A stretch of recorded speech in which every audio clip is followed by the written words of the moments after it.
Boom. I can see myself. I gotta look over here.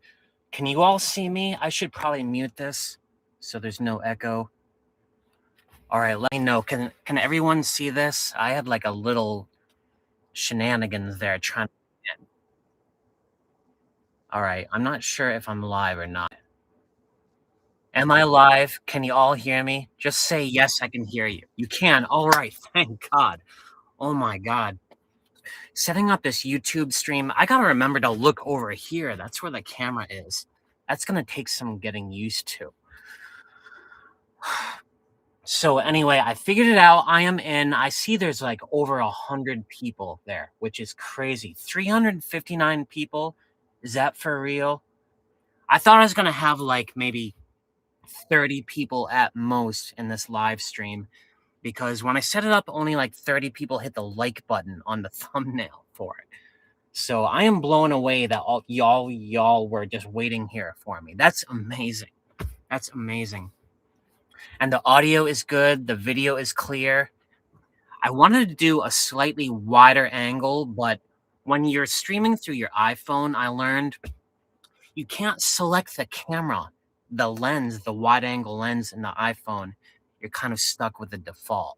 So hopefully this is a good camera view.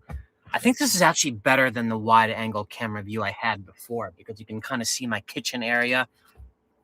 You'll see there, I kind of set up a little agenda. I wanted to have some structure to all of this, you know, because I've seen some live streams where it just like blathers on, and I honestly thought there'd be no one here and I'd be talking to myself. So I don't know if y'all can read that right there. I made a little whiteboard covering up my blind. 8 p.m. go live. Sorry, I was like 2 or 3 minutes late. Figured out the technical glitches. I'll get that right the next time. I'm usually very punctual. 8:20. I have something going every 20 minutes in this live stream. That's my structure to this. I'll do Q&As on the in between. 8:20 is the whole Chestnuts ordeal. I think I wrote Chestnuts Part 1. This is actually going to be like Chestnuts Part 3 where I am right now. I don't know if any of y'all ever cooked with chestnuts. If you have, comment in the live stream if you're familiar with dealing with chestnuts. These things are dangerous. Like the most dangerous thing I've handled yet. Let me show you what I'm talking about. They're dangerous because you have to score these things before you heat them up. Whether you're boiling them or just holding them over a flame, they explode like little bombs. You can see videos of it. And it's violent, the explosion, like a little cherry bomb. So I had to score it. That in and of itself is such a project because you want to break the outer shell, but you don't want to break the inner skin because I guess that dehydrates it and spoils the whole thing. I tried different methods for scoring all of these. I got, I don't know, like way too many of them, probably 1.5 pounds. I'm not sure I can eat them all. So I tried scoring them with a little serrated knife. I ended up cutting my finger right there on my first attempt. So I'm like, yeah, I should not use this serrated knife. I took a little scalpel type knife and just started stabbing them repeatedly. I got through maybe like 15 or so like that. I was like, yeah, this sucks. I'm just going to stab my finger. So I started just biting the shells and cracking the nuts that way. Hopefully that's good enough. We'll see how that goes. I thought about getting the drill out and just like drilling a hole into each of them just to let the steam out, puncture them that way. But I didn't want to get little metal shards all over everything. So what I'm going to do, I've read about the chestnuts. You know, I want to have something baking back here, but I thought like muffins and cake and cookies is just like too much going on. I can't do all that and engage with you all as well. So I did chestnuts because of the song without researching anything about them. I guess you can like put them right in the flame and roast them that way. I guess that's what you're supposed to do. You can also boil them for I don't know how long, but I read something about boiling them at 400 degrees. I don't know if I can get it that hot. I'm going to be using my little camping stove. I don't want to get out the big, you know, two burner cooktop that I have. It just takes up too much counter space over there. So I'm going to be setting up a little a little camping stove with one of those little canned heat things, and I'm gonna try to boil a pot of this stuff. I don't know how long that will take. I have successfully boiled water with those things before. So I want to get that going at 8:20, and I might be boiling it for a while. I'm gonna throw some other stuff in there, some seasonings. I have something set for that I think you all will like. That's 8:20. 8:40, 20 minutes after that, I will be doing a shot of eggnog. So if you all want to do a little cocktail with me, that will be the time to do it. I'm doing it every once per hour with the shots of eggnog. I don't want to get like sloshed during the live stream. I'm not a big drinker, and I don't know what the proof of eggnog it is. I'm assuming it's like more than wine in terms of the alcohol content. And 9 p.m. news, that's when I will go over some news and stuff. 9:20, Rubik's Cube record attempt. I'm going to try to break the world record Rubik's Cube speed tile. Well, maybe not a world record, but personal record. I got out the old one and I was busting it up. I thought it'd be something fun to do. Tends to keep my mind sharp. I can teach you all how to do the Rubik's Cube too. 10 p.m. story time. I have some stories that I will tell you. Like I said, if you have Q&As and stuff, I will definitely answer as much as I can during that. And then more chestnuts, more eggnog, and I don't know how late this is gonna go. I'm gonna try to make it to 12 to midnight Eastern time. I don't know where you all are from. I have a feeling most of you are from the East Coast. Some of you might be even further west than that. Actually, do me a favor and put in the comments where you're from. I'm really curious if we have anyone from like Alaska or Hawaii or somewhere outside the United States and Canada. I'd love to see that. I also want to say that I saw in the little, when I logged in about 10 minutes before 8, a couple people already dropped some super thanks in here. I want to thank you a ton for that. I can't find them. I need to like scroll up there in big bright colors. I just want to make sure I thank you for that. Yeah, the live chat is like already gone, so I can't see anything older than like 100 comments old. I'm gonna have to figure out how to like do all of this stuff. I'm also gonna need to know. I'm gonna need someone who knows how to moderate. I'm afraid of getting like trolls and spam bots in here. So if any of y'all know how to do moderation, which is just like silencing bots and stuff, raise your hand. I can designate you because I don't want to be like on the chat, like micromanaging this as I'm talking, stuff like that. Yeah, the live chat is like going so fast right now, I can't even see what people are saying. And whoa, there's 600 people online already. That is crazy. Someone from Chicago. I see Red Primate from Chicago. Mickey Rizzo 2071, your name is green, so you must be a member or something. Thank you very much. Representing the UK. Where in the UK?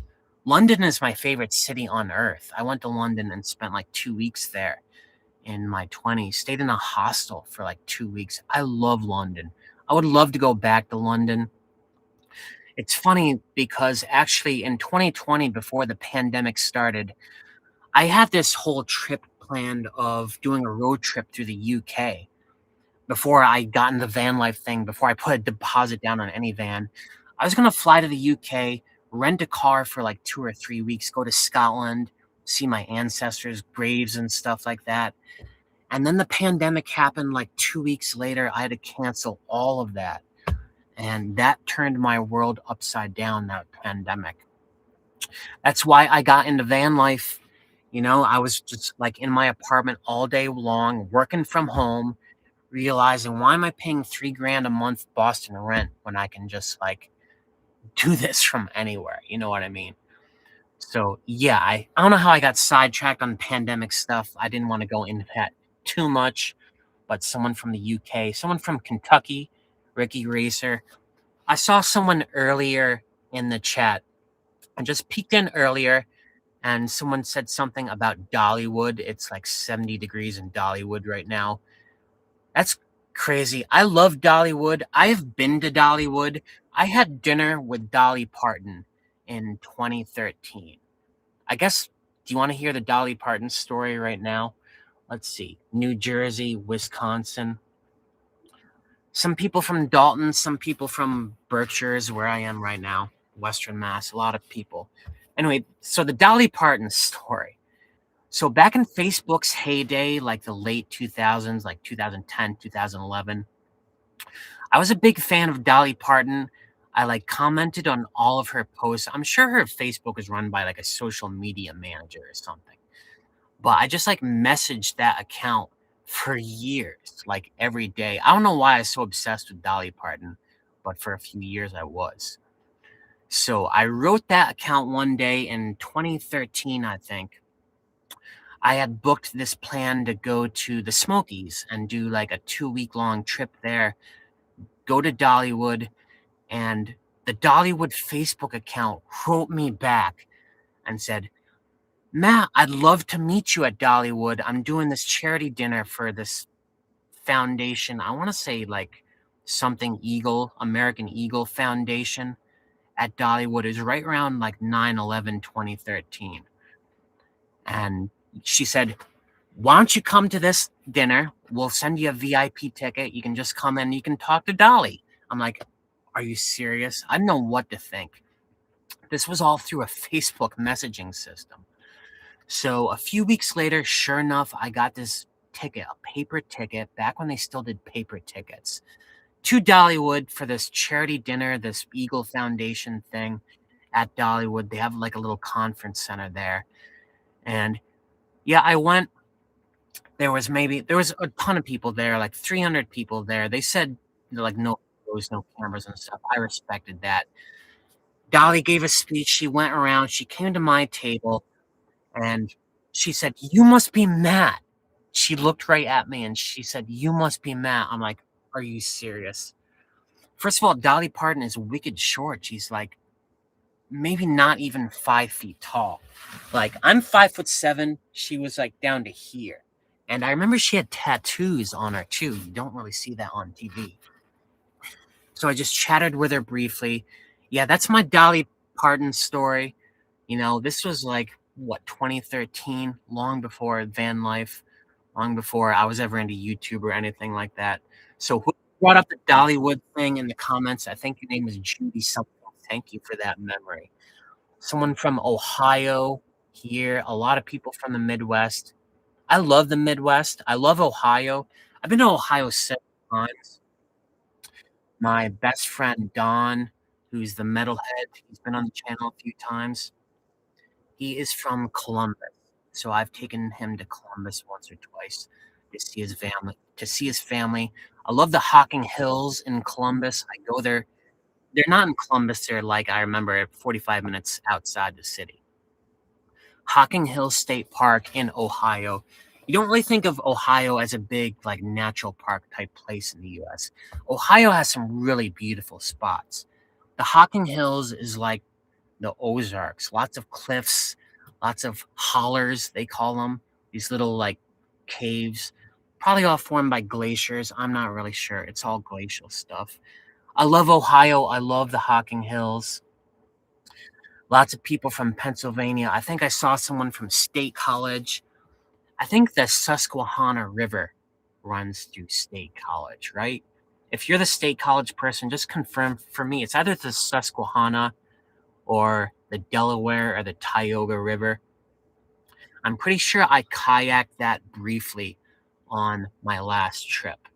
Yeah, Pennsylvania is like God's country. There are so many great landscapes in Pennsylvania. The Grand Canyon of Pennsylvania, they call it the Tioga Gorge, something like that. This beautiful, very steep ravine probably drops like, I don't know, 600-700 feet, maybe even more than that. Yeah, that's like in north central Pennsylvania. So if you're ever in the Northeast and you're doing like a road trip, I recommend the Hocking Hills, the Grand Canyon of Pennsylvania, and Genesee, Letchworth State Park in upstate New York. Those are like my 3 favorite parks in the Northeast. Anyway, oh, so it's 8:23. So let me just make sure I'm not missing anything. Someone gave me $20. Holy cow. I don't know how to look at the names yet. I'm afraid to click it because I might like cancel something. Donna Ziedler 2218 gave me 20 bucks. You're from you're from New Jersey, or you're recommending a New Jersey campground. Donna, thank you so much. 20 bucks. That is amazing. I'm gonna hit the like on your thing. Yeah, I'm not sure what the different colored comments are. You can give like a super thanks in the comment, and it's like sends money. Sometimes it's like orange, sometimes it's yellow, sometimes it's green. I'm not sure if the colors mean anything at all. I have no familiarity with like live streaming. This is a first for me. So thank you for putting up with this so far. Time for a banana. I do in fact have a couple of bananas. I might get hungry during the live stream. So I come prepared. Check out this one. It's like deformed. I kind of like it. I'll probably be eating that later. Not quite yet. I do want to get the chestnuts going, but I just want to see where else people are from. I hope you don't mind me staring at the screen from time to time because I'm trying to read your comments. St. Johnsbury, Vermont. I love St. Johnsbury. I love Vermont. My sister went to college in Burlington, UVM. I actually want to go to Burlington this winter. I hear they have these sea caves, like where Lake Champlain is, or maybe like some stream that runs into Lake Champlain. They have these sea caves, these grottos that you can only get into in the winter when it's frozen over. I'm pretty sure that's in Burlington. I want to go see that. Someone from Calgary, Alberta. I love Alberta. I've been to Banff, Jasper. I did a huge road trip in 2018. I will tell you a story at what is it, like 10 p.m. One of my stories is the most reckless thing I ever did at one of those parks, not Banff, but Assiniboine National Park, which I think is in Alberta, straddling the border. I'll tell you that story. Stupidest thing I ever did. I've done a lot of stupid stuff. Someone from Maryland. Yes, so some of you may be coming into my stream from summer's road trip. I picked up a lot of new followers for that. I did this tour, like a van tour video of my van at June, like right at the beginning of this 3-week vacation I took. And that video is like, I think, my best performing video. It's the only video I've ever had that's really gone viral. And right after that, I took off. I went south. I went down to like Maryland, Delaware. I think I spent like a week and a half in Virginia. I loved it down there. The first few years I did road trips in the van, I went all the way to like Texas. I went to Mexico and back like twice, and then I went to Washington State and back. Well, I did that once. Once was enough for that in the van. But yeah, so this last road trip was the first time I did not go that far. I went just down to Virginia, the mid-Atlantic states, and next year, 2026, June, July, I want to do another road trip. I want y'all to help me figure out where. I'm thinking the Great Lakes, like start in New York State and do like a clockwise sort of thing. I don't really want to go into Canada because I did that once already. The Canadians are great, like going to the border. They're like, yeah, sure, go ahead. But coming back, the Americans are so bad. So bad. They took my van apart. All right, I'll tell you a quick story and then I'll get to the chestnuts. So 2 road trips ago, when I was going out to Yellowstone and like Glacier National Park, all that stuff out there, I came back. I was so tired. I was destined to get from like the Upper Peninsula of Michigan to Boston on the same day, which is a lot of driving. It's like 18 hours straight driving. I wanted to do it, so I decided I'm just going to cut through Canada rather than go down through the border of Ohio just to like save 3 hours. And I was really tired. I was really cranky. The thing about being really tired, at least for me, is it's almost like being drunk. You get like this false confidence where you just like you don't care anymore. You'll like take the risk because you just want to get to bed. So I went in over that bridge that's across from Detroit, this big bridge, and I get to the American checkpoint, and the dude was like, "How many people are in there?" I'm like, there's no one in my van. There's just me. He's like, are you sure about that? I'm like, yeah, I'm sure. He's like, we're going to have to check the vehicle. So they made me pull over. He got in my van and he was like, what's underneath the bed? So I had to lift up my mattress and pull out a couple of my slats that are underneath the bed to show there's no bodies under there. Are people trafficking people into Canada? Like, I don't know. Anyway, so I have this big water tank underneath my bed, like a 30-gallon water tank. And I thought the guy was going to ask me to, like, slice it open and destroy my water tank to see if a person was inside. Thank God he didn't. I'm so thankful for that. But I decided I don't want to take the van across the borders anymore. I did go across the Mexico border once briefly, going to Starbase, Texas. And it's not worth it to me. You know, this is my home. I don't like people going through it like that. I don't like I don't like authority to begin with, like getting talked to like a criminal. I really don't want people to have some legal justification for coming into my van and tearing it apart and looking at the drawers, looking for people in the van. It's nuts. So, unfortunately, I probably will never take this van outside the United States just to not have to deal with that stuff. How did I get on this train of thought? Oh, the Great Lakes story. So, anyway, 2026, I have a short list of places I wanted to go to. Don't want to go too far. A Great Lakes trip. If you think that's a good idea, let me know some comments. Good spots for the Great Lakes. 145 Woody, $10. Thank you so much. Assateague Island. Where is Assateague Island? I'm gonna have to look at this live chat later and bookmark all these places. Is Assateague Island in one of the Great Lakes, I'm assuming? Maryland. Nern 8087 is from Maryland. Okay. And someone else just gave me $10. Pony Song, $2,000, $10. Thank you so much, guys. Oh my god. I'm not gonna be able to keep up with all these things, but I am so thankful. You know, before I get cooking, I've been blathering for a while. It's kind of easy for me to blather once I get on a once I'm on a topic. I just wanna say thank you to all of you. I started my YouTube several years ago, actually, before I even had a van. I was just gonna do, like, a travel type thing in a rental car, going to places, stories about cemeteries and stuff like that, and the pandemic started, and about a year and a half into that, I got the van, and it took me a while to build it out. I was only putting out videos, like, once every 4 months. I was terrible. I think something happened in 2024, the eclipse. Did anyone see that great eclipse that came to the US Northeast? Well, it went through a whole swath of the US. I went up to see that, and rather than do all the camera stuff, the photography stuff, I was still really into Instagram. I decided, why not do a YouTube video about this?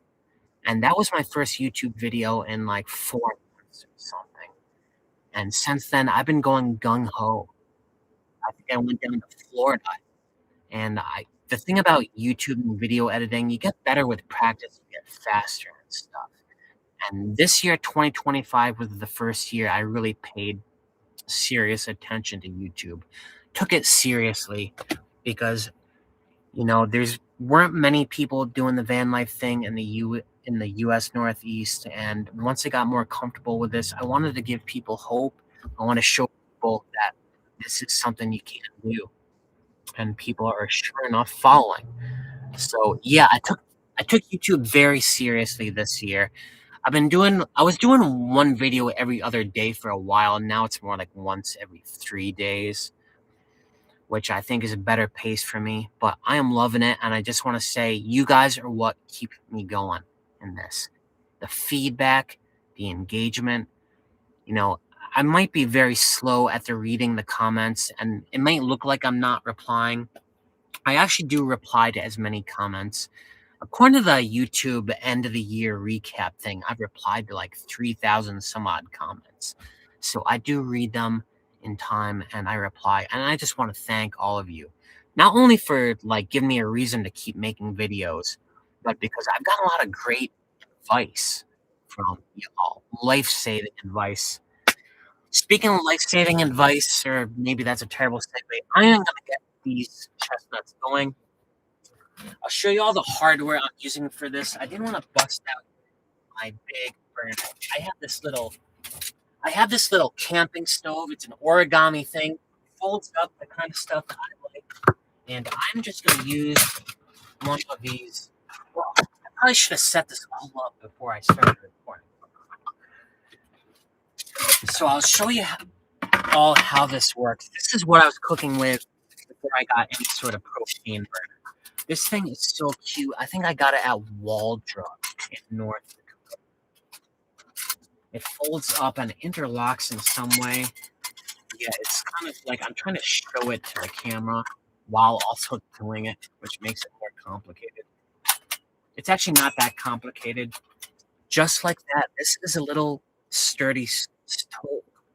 You just put the flame underneath it. I'll do that right now. So you get one of these little canned heat things going. This is just, I think it's like alcohol or something. I'm not sure how hot this burns. Not nearly as hot as propane. I know that. Maybe about the same as butane. But you can boil water with these things. I have done it. I want to get this going. Chestnuts. Like I said, I tried to score as many of these as possible. I think. Like I was just like biting on them in desperation towards the end. So some of these might explode. That will make for a great video.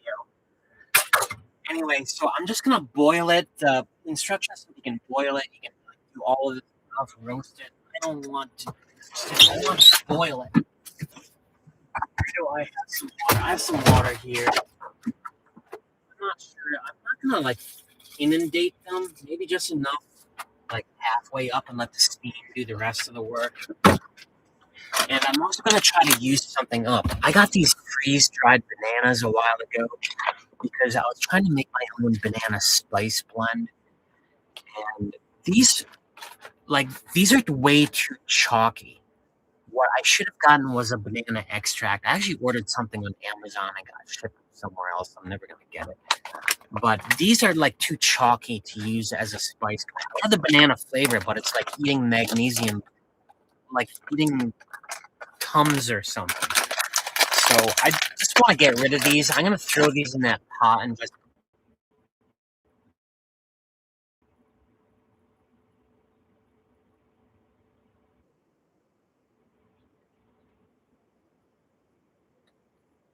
Fingers crossed. Fingers crossed. Am I back? Can you all hear me? I'm back. Audio. God. How long was I gone? Yeah, I'm sorry, guys. I had a wired internet connection. I don't know what happened. I don't know what happened. Everything was connected the way it's supposed to be. I think something out there in the stars just got disconnected. Yeah, I was gone for 15 minutes. Oh, that's too bad. I see some people are coming back. Sorry, folks. What was I even talking about before I got disconnected? Did you all see me get the chestnuts going, or was that totally missed? Let me know, what was the last thing I was talking about before I disappeared so I know where to pick back up. Right now, I have the chestnuts going. I threw the bananas in there, and I threw a spice blend in there. And believe it or not, I think it might actually starting to boil. I hear something. You know what? I'm going to put a little bit more water in this just in case. There we go. Let's get that going. Maybe I should put a lid on that too. All right. Anyway, thanks, guys. I'm so sorry I was gone. That was beyond my control. I tried to go to a backup, which is just tethering to my phone, AT&T, but I was getting 1 bar on my phone there, and it did not work well. I'm dependent on this wired connection. So just someone please tell me that I'm not buffering and it's clear and the audio is clear. and I can get back on track. Is everything going good? Ricky Racer 157 155. It's okay, move on. Thank God. Yeah, that's the thing. I have this muted, so I can't really tell when I go offline or not like that. That's terrible. Oh, 8:42. Yeah. Oh, time for a shot of eggnog, right? I think now's a good time for a shot of eggnog after everything I just went through. Thankfully, people are coming back to the channel. I see 500 people, which is mind-blowing. I can't believe that many people are here. So let's all do a little shot of eggnog together. Show you what I got. I got these little jars by Old Smoky Mountain Moonshine. I didn't want to get a whole big bottle of eggnog because I would just like use it for this thing and then throw 90% of it away. You know what I mean? So I got these little shots. I'm not big on like hard alcohol. I prefer light beers, so I'm not sure. Not sure what the proof of this stuff is. Yeah, I don't know. So here goes nothing. I haven't had eggnog in such a long time since I was like, I don't know, 21 probably. I don't really remember what it tastes like. It's very creamy. Mm. Oh, it's good. It's good. It's like a cake. Very creamy. I'm not gonna pound this, like I'm in a frat or something. I want to sip it, take it nice and easy because it tastes really good. What exactly is in eggnog? I'm guessing Kahlua and eggs, probably some other stuff. Yeah. All right. Yeah, I'm trying not to shake it. Someone says I should chug it. Nern. All right. I just want to sip it. All right. I will chug it. Give me a sec. It does. This is stuff. It's way stronger than wine. All right. Here goes nothing. Oh, I haven't eaten anything since my thing, so hopefully this is kick in. I might get super slow in the stream. Connection being all good and stuff. Serious. Oh my god, it's still buffering. I'm on the wired internet connection. Mm, mm, mm. Breaking up.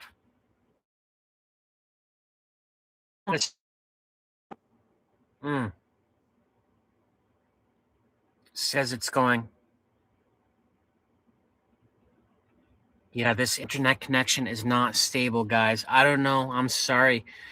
I don't have a house. I'm dependent on like a tethered internet connection here.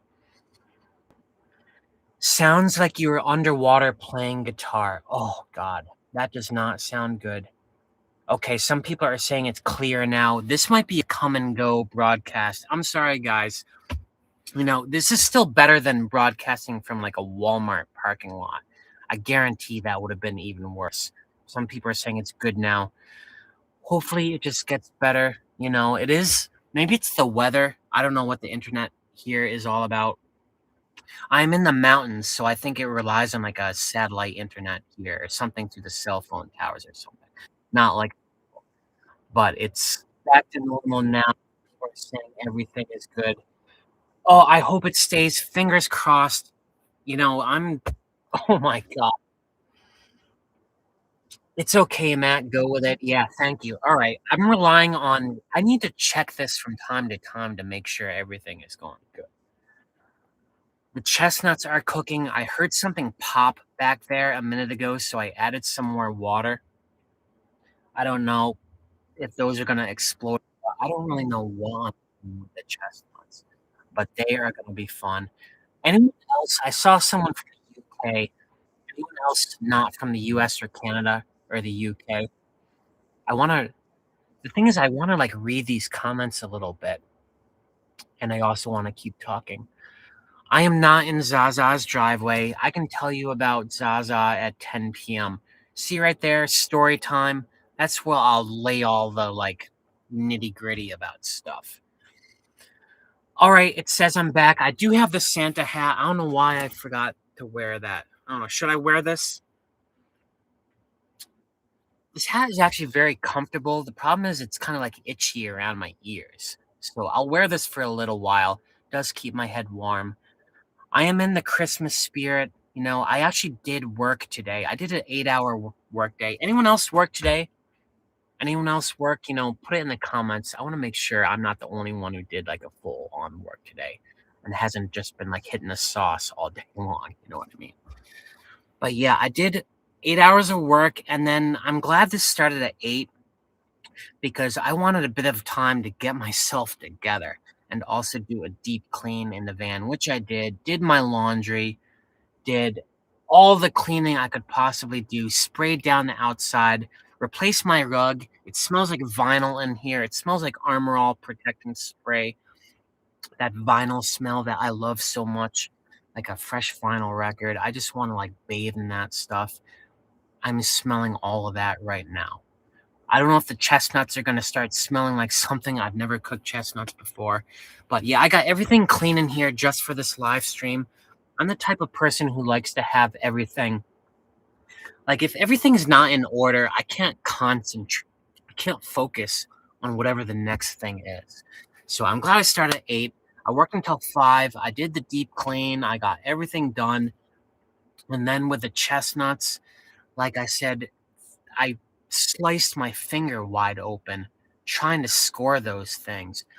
Everyone says you should put like an X on them. It lets the steam out, and also I guess you have to like peel it with your fingers later on. I don't think I'm gonna be doing anything like that. I think I got an X score on maybe 3 of those. The rest I just bit into or just like stabbed with a knife. So I don't know how I'm gonna peel those or anything. I do hear it boiling, so it's going pretty fast. Oh my god. Yeah, I'm so paranoid about the buffering issue. 500 people in the chat. That's pretty cool. I think I saw like 700 people in here before, which is mind blowing. I'm so sorry I lost all those folks. Yeah, I might lose it again. All right, some people are saying retired at 70. Frank, I see you comment all the time. Frank Fantazi. Yeah, I want to retire at 40. I can't wait until 70. Frank, thank you for commenting. You're one of the old school. I've seen you since like last year. Kevin Rocks, I think I see you comment all the time. Lauren, retired at 70.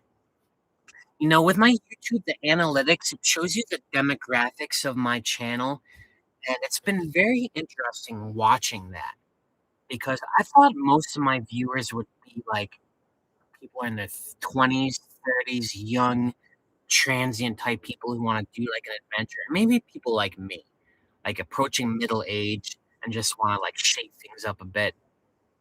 Actually, 3/4 of my viewers for every video are age 55 and older. So I guess you all think of retiring, right? And you're probably maybe you have like an empty nest house and you're thinking of selling everything and moving into an RV or something. Do it. This is the best thing ever. Van life has been great for me. The only thing that makes it stressful is being literally homeless, not having a home base, not having a place to receive mail and like insure the vehicle and all this stuff, and maybe sleep at night when I don't want to have to drive around and deal with getting the knock. So if you can live this lifestyle in an RV or a van and just have some cheap home base, whether it's just like a small house or something. I would never live by myself in a big house, but I would love to get like a little tiny house or a small home base, a residential address. Take care of all that stuff. If the van breaks down, I can park in a driveway and just deal with it later. That's my goal for this. I guess some of y'all are getting there. If you're all like 55 and older, I'm guessing you're all approaching retirement and thinking about the van lifestyle. I say do it. You're in a great place. You're in a much better place than me. If you already have a house or something like that. Some of you people, I'm sure, are like me, approaching middle age and found yourself in a place. All right, this is a speech I think I should have about why I got into van life. I lived in Boston for 20 years, and in that time, I saved like no money. No money. I spent what little money I couldn't square away on epic road trips just because I was so sick of the grind, the 9 to 5, the rat race, the expensive city of Boston, and I was going on these awesome vacations, and I did that, and before I know it, my entire, like, 20s and my 30s were gone, and I had no money saved up for a house, anything like that. I'm like, "I'm never gonna get ahead unless I do something drastic. I can win the lottery, get some huge promotion for us at least, like, 4 times what I'm making now, or I can turn my life upside down and move into a vehicle." And I chose option 3. A lot of people thought I was crazy. Everyone in Boston honestly, I lost a lot of friends doing this. Like, they didn't, like, poo-poo the lifestyle right away. They drifted away. They thought what I was doing was weirder and weirder, and I stay in touch with fewer and fewer people. So, it's been challenging. I would love to have a house. Yeah, that's my goal. I wanna be like you guys who are, like, 55, 60, right side up VT, 55, stuck in a condo in Vermont. Well, I don't know, at least you can sell the condo, right? A condo, a house is like a 401k you can live in, at least you can cash it out, get money for it. I was just renting the entire time I was living in Boston, and I got caught up in that whole, like, I want the newest and greatest thing. So, as soon as I got a raise, I got a more expensive apartment, and I got my own studio because I didn't want roommates when I was, like, 24, maybe way too soon. I should have stuck out with roommates and saved money for longer than that. And then I got this awesome one-bedroom apartment in a neighborhood called Allston in Boston, where Boston University is. I loved that apartment. It was just like this, all red and black, same color scheme. I collected tons of beautiful stuff. I had a beautiful view of the street down below Allston, Rock City, very gentrified, very a lot going on. I love that apartment. Man, it kept me broke. That apartment, last I saw on Zillow, it's renting for like 3 grand a month, which is crazy. Probably more than that right now. My monthly expenses since I've been moving into the van are between a third and a quarter of what they were when I was renting, and they could be much lower than that. I do spend a lot of money on, like, coffee shops and stuff, and this year I spent a lot of money on van gadgets. I probably won't be doing that in the year ahead. I want to save a ton more money in 2026. But I bought all these van gadgets like the solar panels and stuff and paid out of pocket because I felt like they were investments. The solar charge has been great. It sucks in the winter, that's for sure. If I had more engineering time, I'd rig something up there, the solar panels I can tilt and face the sun. I bet that would solve a lot of problems in the winter. But yeah, I don't wanna spend as much money in 2026, nearly as much as I did in 2025. I think the van is mostly built out, and everything is just gonna be maintenance. I just had Alright, some people are saying there's an audio issue. I don't know, folks. I might have video issues. I can't really adjust anything at this point. Hopefully, it just goes in and out. Yeah, anyways, I read someone else's from the Boston area. Someone says they know Alston. They lived on Linden Street. Who lived on Linden Street? I swear I saw the word Linden Street. I lived right on the corner of Comm and Harvard Ave. I could see Linden Street. I went to many a house party on Linden Street. I love Linden Street. I saw a house burn down there once, and people died, but yeah, I loved my years in Alston. I love I love the apartment. It was a great lifestyle. This has totally turned everything upside down. I'm on my toes a lot more. One thing about van life, though, you rise to the occasion. You're gonna get more challenges thrown at you, insurance stuff, mechanical stuff, and it just getting outside of your comfort zone, that's how you become a bigger and better person. That's how you become more capable. It's so easy to just get stuck in your comfort zone. like, not adapt and develop skills. Alright, let's see what's going on in the chat. Some people are saying there's still an audio issue. Point your MacBook towards you. Point your MacBook towards you. Is the audio good? Someone please just say the audio is clear and you can hear me. End-to-end Ponka says no audio issue. I hope not. I hope not. I can't control any of the streaming stuff anymore. I've tested everything out and all that stuff. This is the best it's gonna get. Alright. Someone is saying audio is clear. Army soldier. This thing is whoa. Someone just give me a $50 super chat. Bot Cat, Merry Christmas. 50 bucks. Bobcat. Thank you so much. That is amazing.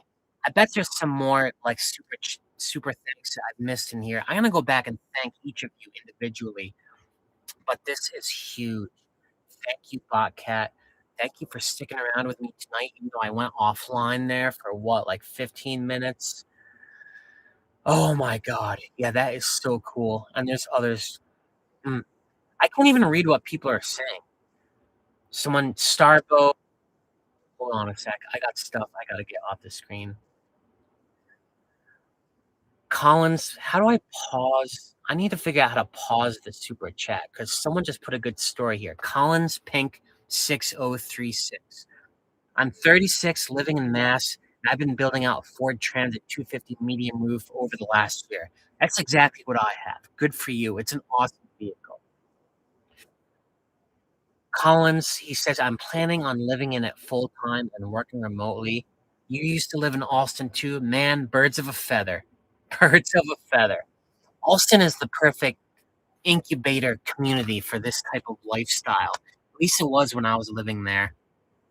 Austin is like where Boston University, it had this reputation of being kind of like the artsy area, artsy hipster neighborhood of Boston. That's what drew me to it. A lot of the Berkeley School of Music people like squatted there, a lot of Boston University students. Now it's all gentrified. It's like Koreatown. It's gotten crazy. But it used to be just like a hotbed of punks and transients, and rebel types. So Collins Pink 6036, I'm wishing you the best of luck, man. You got a good vehicle, you know. Reach out to me if you have any problems. I put a lot of good spaces. I've I've like publicized a lot of spaces to camp out in the Boston area, including a couple in Allston that you'll be safe at. Hopefully, you'll have your apartment and your van for a little bit at the same time so you can practice stealth camping in the van while you still have an apartment and just like don't go throw yourself into the fire right away. For me, I got my van on July 15th, 2021, which was a month and a half before my lease expired. And right away, the first thing I did when I had it before it was all built out, you can see my earlier videos, I just practiced stealth camping, just sleeping in the thing on the plastic street. I stayed in Allston, right at Harvard and Com. They have some metered spaces. I stayed there. That was like the second night. Stayed on some streets. I was so paranoid those early days. I was like, I didn't have the windows blocked out or anything. I was just sleeping on a mattress down on the floor, and anytime lights came by, I barely slept. So if you're gonna, excuse me, if you're gonna get in the van, like you want to give yourself like a cushion, a window of time where you have a home base, whether it's your own apartment or a family member that you can just like. If someone knocks, if a cop says you can't park here overnight, just say, "Oh, I'll go back in my apartment," and you can like go back in your apartment. You know what I mean? I would not like just like end the lease on September 30th and become a full-time van dweller on October 1st. You know what I mean? I don't recommend that at all. I actually spent a year and 2 months building out this van. And the van is like it takes so long to build out a van. All the stuff that I did, I was working full time and I was just working on it like nights and weekends. But I swear I put hours, like 8 hours a day into this thing every day. for, like, over a year. That's how long it takes to build out a van properly. I mean, you can throw something together very quickly, don't get me wrong. Plenty of people do, like, no-build stuff, and they're great. That's how I lived for the first 6 months. But, yeah, man, anyway, so for the dude who's 36 and building out a van, I wish you the best of luck. The nuts are done. Let me check on those chestnuts. Yeah, I'm gonna stir this for a little bit.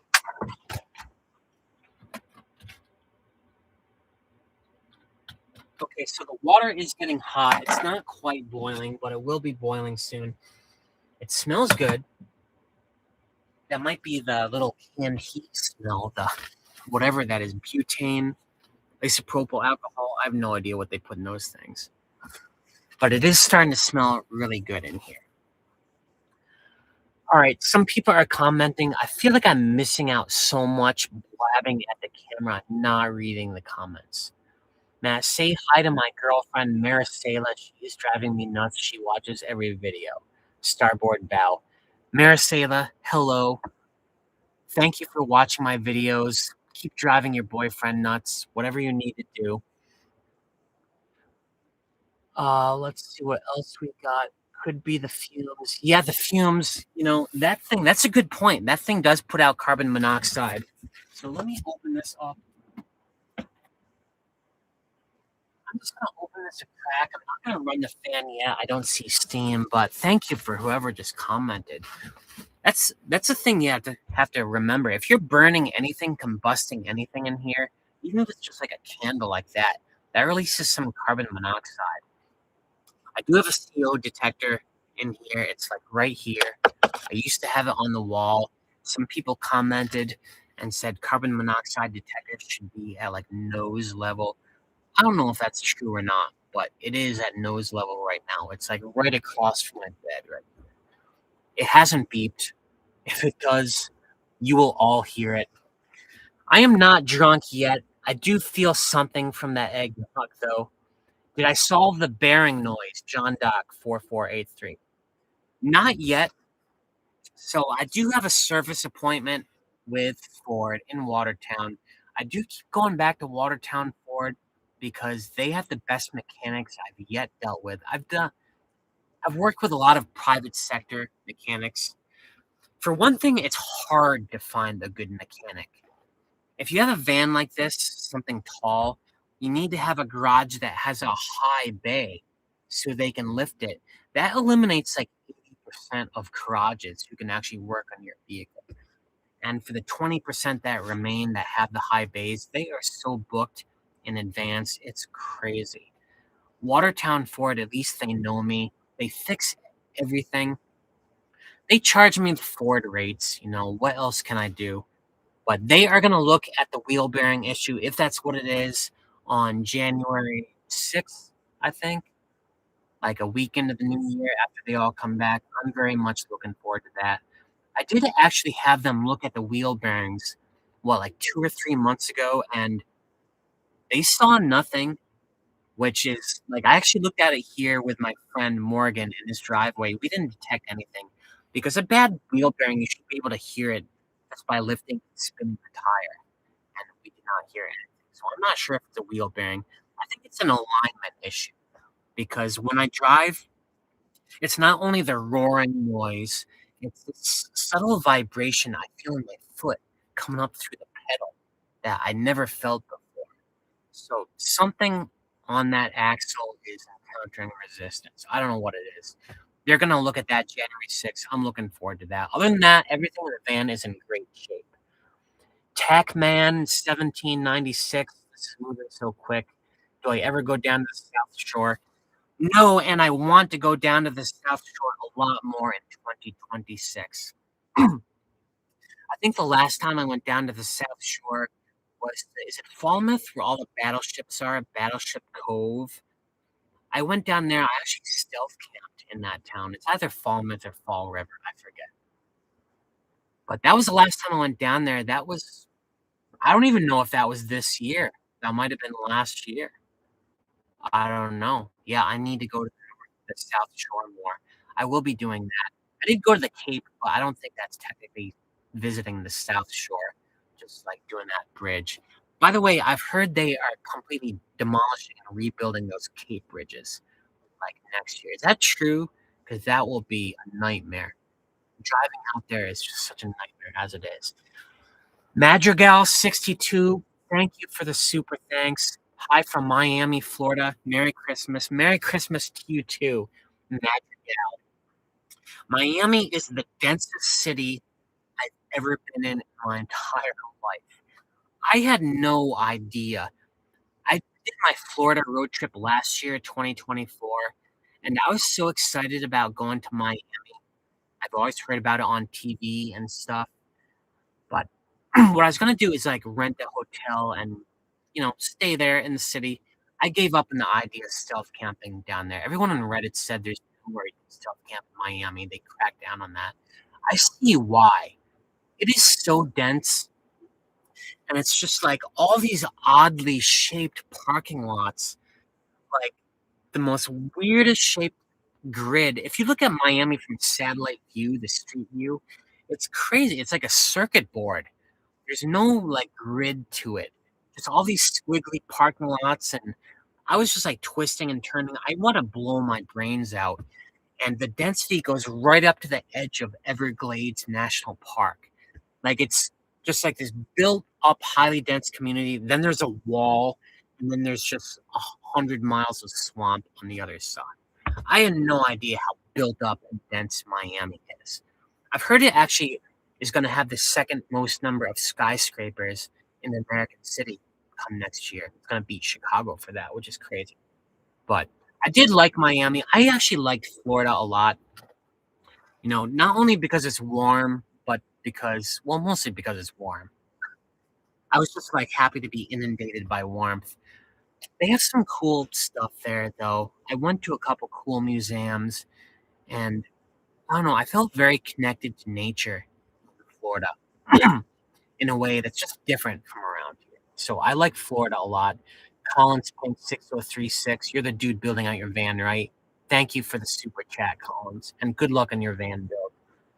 Child of God from Quincy, Mass. A lot of people from Mass in here.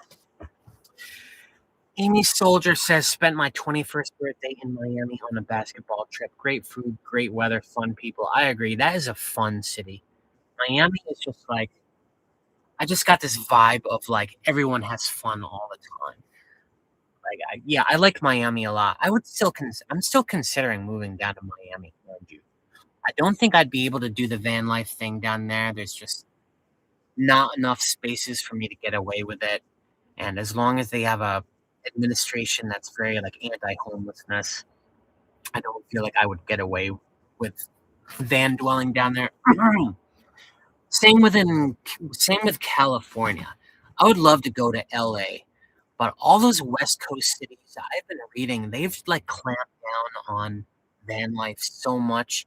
I think it's San Francisco or San Diego just passed a law that prohibited parking a vehicle over 7 feet tall in for more than 2 hours at a time in any space. Can you believe that? Something just fell down here. I don't know what that is. What the hell just fell? I don't know. I'm still online. Something fell. I'm online. That's all that matters. But yeah, I don't think I can get away with living in my van in the West Coast, unfortunately. I would love to move to LA. I went to LA like in my 20s and had a blast out there. It was the most fun, exciting city. You have to drive around though. It's not walkable like Boston at all. 9:17. Oh, it's my itinerary, my agenda that fell. Glad I just looked at it. Oh, 9:20. I was gonna do my Rubik's Cube record. Well, I missed the news. All right. So let's do some news first. Just get things in order here. So I just released a merch store. Finally, I publicized a few posts. If you see posts in my YouTube feed, I put like 2 designs up there. Listen, my designs are out there. I bet they're gonna alienate a lot of people. I just didn't wanna do this stereotypical van in like a country setting with mountains and stuff in the background. with like old country font, Comic Sans. Like there's so many stickers like that. I want to do something. Excuse me. Yeah, I gotta know if I might like burp or something on this live stream. Sorry about that. That must be the alcohol kicking in doing that, right? I'm starting to have a hiccup. Anyway, so my designs, I'm inspired by like Art Deco. I like highly detailed art. I like limiting my color palettes to complementary colors. I used to be an artist, like a pen and ink artist with a little bit of success. And so I'm kind of inspired by that in my designs. So they're a little out there. A handful of you people have already bought stuff, and I just want to say thank you. I've only publicized 2 designs so far. By the way, if you want to see my merch store, I think I put it in the description of this live chat, and also on my YouTube page at the top it links. It's like the top link. Redbubble, that's the merchant I use because they handle all the shipping and stuff. I don't wanna do Etsy. I don't wanna have to take orders and package stuff and ship stuff myself. I use Redbubble. They do a great job. I'll have more designs going up there. I have a New England van life design going up soon. I have a red and black East Coast van life design that will be going up soon because like I said, it has a little map of the United States that ends at the Mississippi River. I took a black brush and just wiped everything west of the Mississippi River out. I feel like we need our own thing here on the East Coast. I I don't really watch van life YouTube stuff at all anymore. Once I started living in the van, I just had no interest in watching it in my spare time, you know what I mean? But when I was watching it, it seemed like 90% of the van life channels were out in the West Coast. Like, either in the Pacific Northwest or, like, the desert and stuff. Is it still like that? I haven't watched the van life stuff in a couple of years. Take a shot for every knee slap. Am I still doing the knee slaps? Yeah, that's how I make a point. It's like the judge's gavel, you know? I used to watch that court what was it, People's Court in the '80s? And every time that Judge Wapner would, like, say something profound, he'd slap his gavel down, and I that just stuck with me. I still do that from time to time. Yeah, it's unconscious at this point. What was I even talking about? Sound is weird. Yeah, I'm sorry about the sound. I'm using my phone microphone. It's the only audio I have in here right now. The judge's gavel. Yeah, Judge Wapner. Anyone from the '80s remember that show? Was it People's Court? I think Judge Wapner was like the OG. After in the '90s, they totally corrupted the whole court drama, like TV show type. It just became like Judge Judy. Judge Judy was a badass. I'll give her cred, but there were a few others like her. Anyway, that's how the knee slapping thing came about. Judge Chestnut, should that be my name? Let's see how the Chestnuts are doing, shall we? All right, so it is kind of boiling, and I put all those bananas in there. They are just like sucking up all the water. I guess I should have realized that. This is like a chestnut and banana stew. Yeah, this is gonna take a few hours. I should not have gotten 1.5 pounds of chestnuts. I didn't realize how many that is. I've had chestnuts before. I vaguely remember them being like kind of rich and creamy. Is that right? Like a little brain, like moist. So I don't know how they're gonna turn out. It's gonna be a while before we get to that, folks. Someone says the sound is great. A passage of time. Sound is great. Thank you very much. I just got another big super chat. $50. Vans dash off the grid. Merry Christmas, Matt. Vans off the. Thank you so much, man. $50. That is amazing. You know, that's how much I was making per YouTube video earlier this year, as recently as summer. So I just thank you so much, man. You know, like this makes it all worth it. Someone else bought cat also $50. You guys are the bomb. Thank you so much. I want to make sure if you sent me like a super thanks or something and I missed it, I promise I will get back to you. I missed a lot of stuff. This whole thing about the screen being right here and the camera being right there is bothering me so much. It's like I want to be able to watch my own live stream, you know what I mean? But I don't wanna break eye contact and make you feel all left out. How are we doing on time? It's 9:30. I've been doing this for an hour and a half already. That's pretty crazy. Rhett Jeff FXR, thanks for being an inspiration to so many people, Matt. I I don't know what to say. Like, Rhett Jackson, I never I can't believe I inspire people. I'm just doing my own thing, you know? Like, I had to make a conscious effort last year when I started doing the YouTube thing all over again after putting, like, one video out. I was doing one video every, like, 4 months or something, and I wanted my channel to be about destinations, about these cool, interesting places that I went to visit. Like, I myself was not the subject. Even in my earlier videos, I wouldn't even point the camera at myself, I'd point it forward all the time. And I just got more comfortable at turning that camera around, and I said, "You know, if I'm gonna be doing this YouTube thing, I can't be doing these, like, scripted destination vacation blog type things." There are so many channels out there with good production values. Maybe people are more interested in my story about the whole living in a van thing. So I started talking about that more and more and more, and sure enough, things snowballed. And now vlogging, it's like second nature to me. I'm recording like everything that I do. Actually, today and yesterday are the first 2 days in a long time. I'm saying a long time, at least a year, that I have not recorded anything. I got that video up that I'm prepping for the live stream, blah, blah, blah thing that I posted a couple of days ago. And then all day yesterday and today, I didn't record at all. And it honestly felt kind of weird going down to the laundromat. I mean, I've recorded the laundromat stuff so many times. I try to be artistic if I go there again, but it felt weird. It felt very, I don't know. I'm gonna open this roof vent a little bit more. And I'm gonna turn this on because my throat is getting a little bit hoarse. I think that might be, you gotta crack that window open. Thing if you're gonna have a roof fan in your van, you gotta crack a window open somewhere else so there's a breeze. I'm gonna lose some heat that way. But yeah, I think the hoarse voice comes from the flame over there. Anyway, so thank you for saying that I'm an inspiration. It's, you know, this this has been a boon for me. Van life.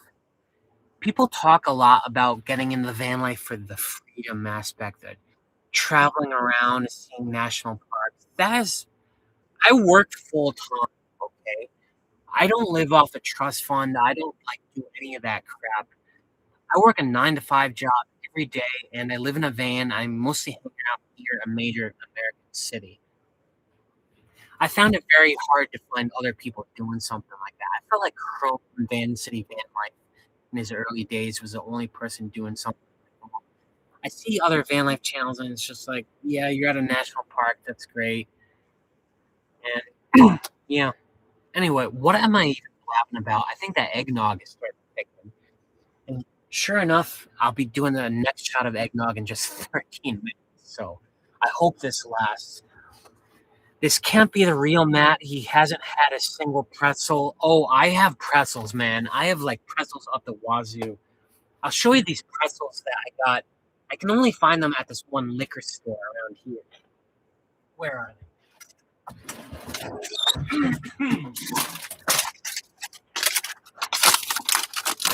Have any of y'all had these? They're called Splits extra dark pretzels. These are so good. I don't know how they're distributed. I can only find them at this liquor store of all places in Dalton. I love the dark. They are so good. They make you so thirsty. I will go through an entire bag of this stuff. So the reason you never see me eating dinner, like some people say, how come we never see you? Okay, some people know that these are the OG. Red Jet, FXR. Yeah, you know this stuff. These are the best, man. Mojo 8959. Yep, these are the best. You want the dark ones. They come in like regular. I love the dark. But anyway, the reason I don't record myself eating all that stuff is because I'm a creature of routine. I have a nighttime ritual. I'll have a long day doing my adventures, yada yada work, a 13-hour, not 13 hour, 13-mile walk, something stupid. I'll be out there with my night vision goggles looking at people. Anyway, I took that video down, by the way.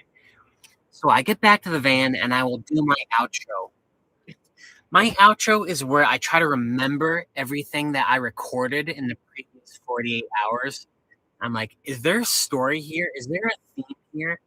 The hardest thing about being a YouTuber and a vlogger is tying a bow around everything you just did for the previous 48 hours in like a single title or a single thumbnail. It's very hard because for most people, including me, you do a lot of different stuff during the day that has like no relationship to each other. You know what I mean? And then you have to come up with a title that kind of like summarizes it. I try to do the best I can with that. So my outro, that's where I try to do that. I always try to come up with a title of my next video during my outro. I will do that, and I wash my hands of it. I'm like, I'm done recording today. And then I got to transfer all of that stuff into Adobe Premiere on my laptop. It actually takes a while. One reason I don't use the drone and like other like camera instruments too much is because transferring all the image files into one computer, that can take hours in and of itself before you've even started putting the story together. So yeah, I'll do the outro, I'll transfer all the files onto my laptop, and I'm usually tired at night. I try to get like 5 minutes worth of usable footage done until I'm tired. And then that's when I get my stuff out to eat. It's not freezing cold when I eat it. It's like room temperature. It's like eating a chicken salad for dinner every night. That's basically what I eat. It's not bad at all. It actually tastes great. All the food I smell, all the food I make tastes great, even when it's at room temperature. Now we'll eat and eat and eat that. And then my outro ritual, I'll grab my bag of pretzels, rip that sucker open, get down here on the ground if it's winter where my heat vents are, curl up into a ball, get this little envelope of heat. I recorded it a couple minutes ago, and just graze on the pretzels. And I go into like this mental zone. My eyes are like rolling back into my head, and I'll fall asleep like that. Yeah, it's kind of sad to witness. That's why I don't record that. But I do really eat a bag of pretzels every night, and I love it. They make you so thirsty, though. I drink like 2 gallons of water every day to help all that stuff. Hopefully, I don't get kidney stones. I think you get those from like too much salt in your diet, right? My dad had those. They were like torture. Matt, you are ignoring the scroll. I'm trying to, man. I'm trying to like talk to you guys. I can't like read and talk at the same time.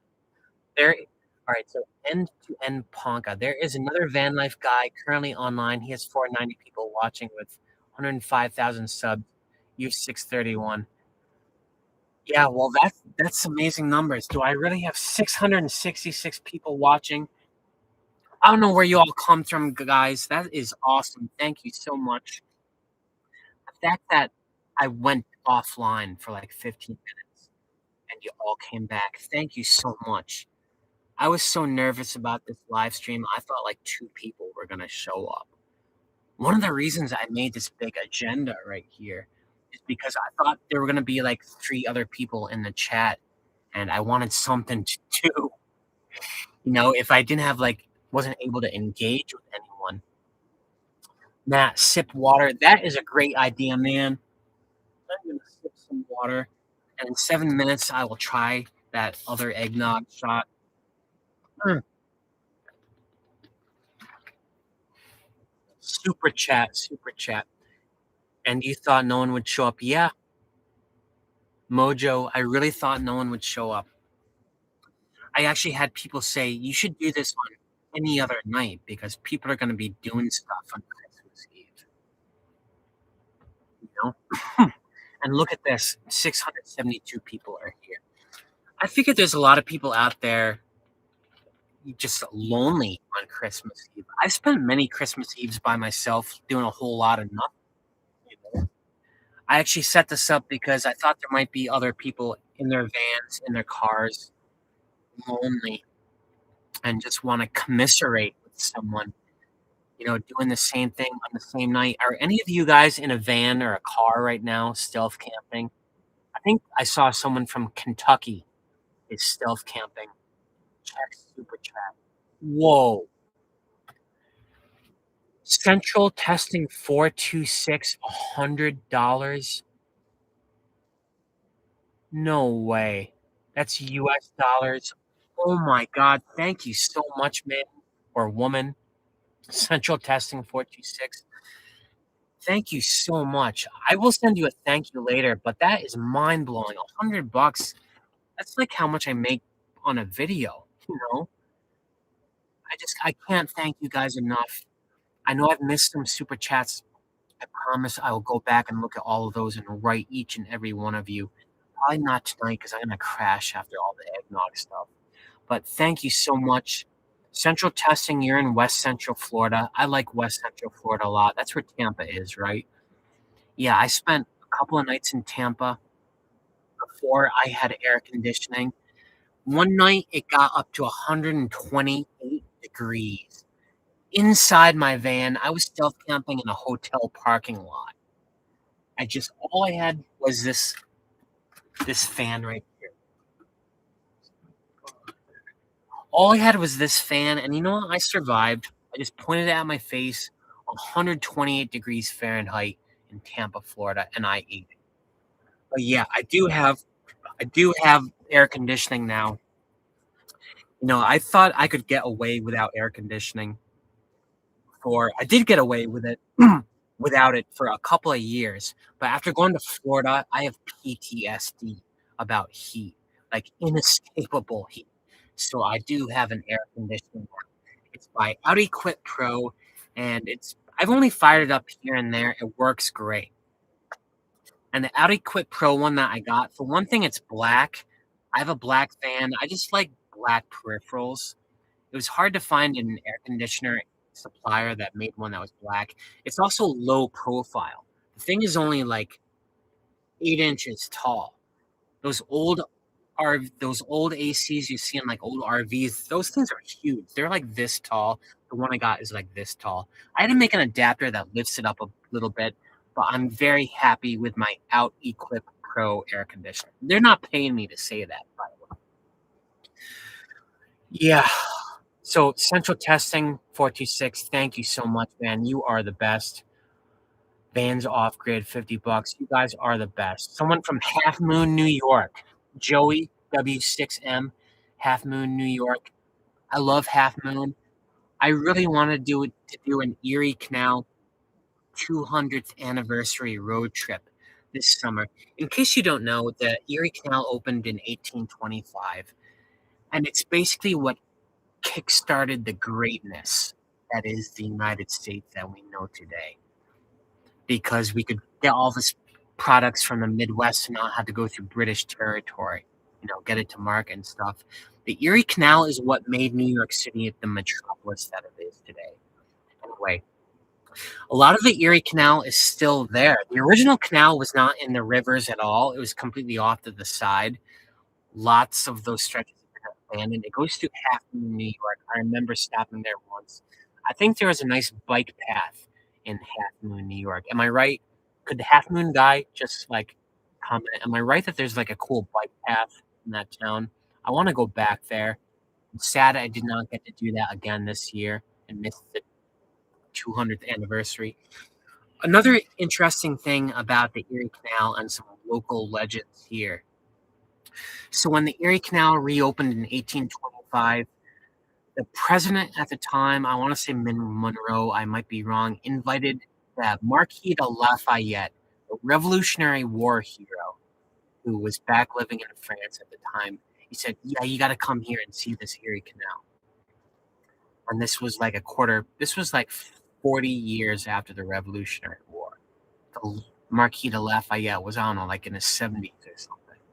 And he came back and he toured the Erie Canal from Buffalo all the way to Albany, and then he came into Massachusetts, right to kind of close to where I am today. And you can see all these signs along the roads that he took from the Erie Canal all the way through Massachusetts. It says this is the road of the Marquis de Lafayette Avenue, whatever. Anyway, yeah, Half Moon, New York. I think that's how I got on the whole Erie Canal train of thought. James Abruzzi one. Where do you park in San Diego? Oh, you're asking someone else. Yeah, I've never been to San Diego. I would not know. I think San Diego is the one that passed the law about you can't park for 2 hours anywhere on public property in a vehicle over 7 feet tall. The most draconian anti-van life law I've ever heard of. So that is too bad. Robert Harleyville, watch you all the time from Prescott, Arizona. I've been to Prescott. I have an Arizona story. Back in my road trip days, I rented a car in, I don't know, Denver maybe, and I went all the way down to Arizona. I think I went to Phoenix. What's the city with the Superstition Mountains outside? It's in Arizona somewhere. I want to say Phoenix. I did a hike there to something called the Wave Cave, this really cool thing. And it got to, I have no idea, 100 something degrees. I got back to my rental car, got back inside. The dashboard, the vinyl dash, it melted. It had this giant crater and was gloopy. It melted from the sun. I've never seen that before in my life. The rental car freaking melted in Phoenix, Arizona. One of the reasons I probably will not be taking this black van to Phoenix, Arizona, at least not during high summer. I'll go there in the winter, I do love the desert a lot. The desert is awesome. Arizona is awesome. Flagstaff, the Grand Canyon, spectacular landscapes out there. Sir Drake from Mesa. Where is Mesa? Is Mesa in Arizona? Kizzy 051. I think Matt needed someone to talk to. Yeah. Well, I'm trying to once I get blabbing, it's actually very easy to keep going. And I have lots of stories from like all these places you guys are talking to. Here's someone from Phoenix, Trishar7162. Yeah, Phoenix, the hottest place I've ever been to in the United States. The place where I melted a rental car. I actually dropped that rental car off after hours at the Enterprise, I think somewhere in Arizona, and just like washed my hands of it. Never heard back from them again. I don't know how much damage was done to that thing. Quartzsite, I see a lot of people in Quartzsite. I don't even watch van life stuff, but I get like the thumbnail, in my homepage. It seems like every other van dweller right now is in Quartzsite. I don't know. I guess Quartzsite. I personally have no desire to go to Quartzsite. It just seems kind of bleak, I guess. Is it like Sedona? I like Sedona a lot because you have like the gemstone stores and stuff. It's cool hike and stuff. But Quartzsite seems kind of bleak. I've also seen. I haven't watched the videos. I've seen some thumbnails of people getting like their cars broken into in Quartzsite. So, what's the deal with Quartzsite? Is it safe for van dwellers? Is it? I don't know. Sedona area is awesome, says Faust. Yeah, the Sedona area is very awesome. Boynton Canyon. And what's that one? The Devil's Bridge or Satan's Bridge? I think that was in Sedona. I like that hike a lot. Yeah, I want to go back to Sedona. I actually want to go back to. I want to do one more big cross country road trip in the van. I'm putting 85,000 miles on this thing. I'm afraid to do another big thing like that, but I really want to. I have a friend in Santa Fe, New Mexico, and she used to be my best friend. We went to concerts all the time together. I've seen like every Depeche Mode concert with her since like the late 90s. Anyway, she's in Santa Fe. I've been talking about dropping in and seeing her for like 5 years now. I haven't. I've never been to White Sands. I think that's in New Mexico, where they did like bomb testing and stuff, and the sand is literally white. I wanted to go there in my photography days. I just never got around to it. And I would love to take the van back to the Grand Canyon. The Grand Canyon is just the most majestic place. I bet I could get away with stealth camping there in one of their lodges down one of those roads. I would love to go back to Arizona. Yeah. Maybe next year. The thing about road trips, I do work full time, and if I guess the most I've gotten off at one time that my bosses have approved is 3 weeks. And that's kind of pushing it. I can save up more time than that. If you're gonna go across the country and back, you need way more than 3 weeks. It'll take you 3 weeks just to get out there, assuming you're gonna stop and like actually see stuff. You know what I mean? Which is what I want to do. You could just like drive all day.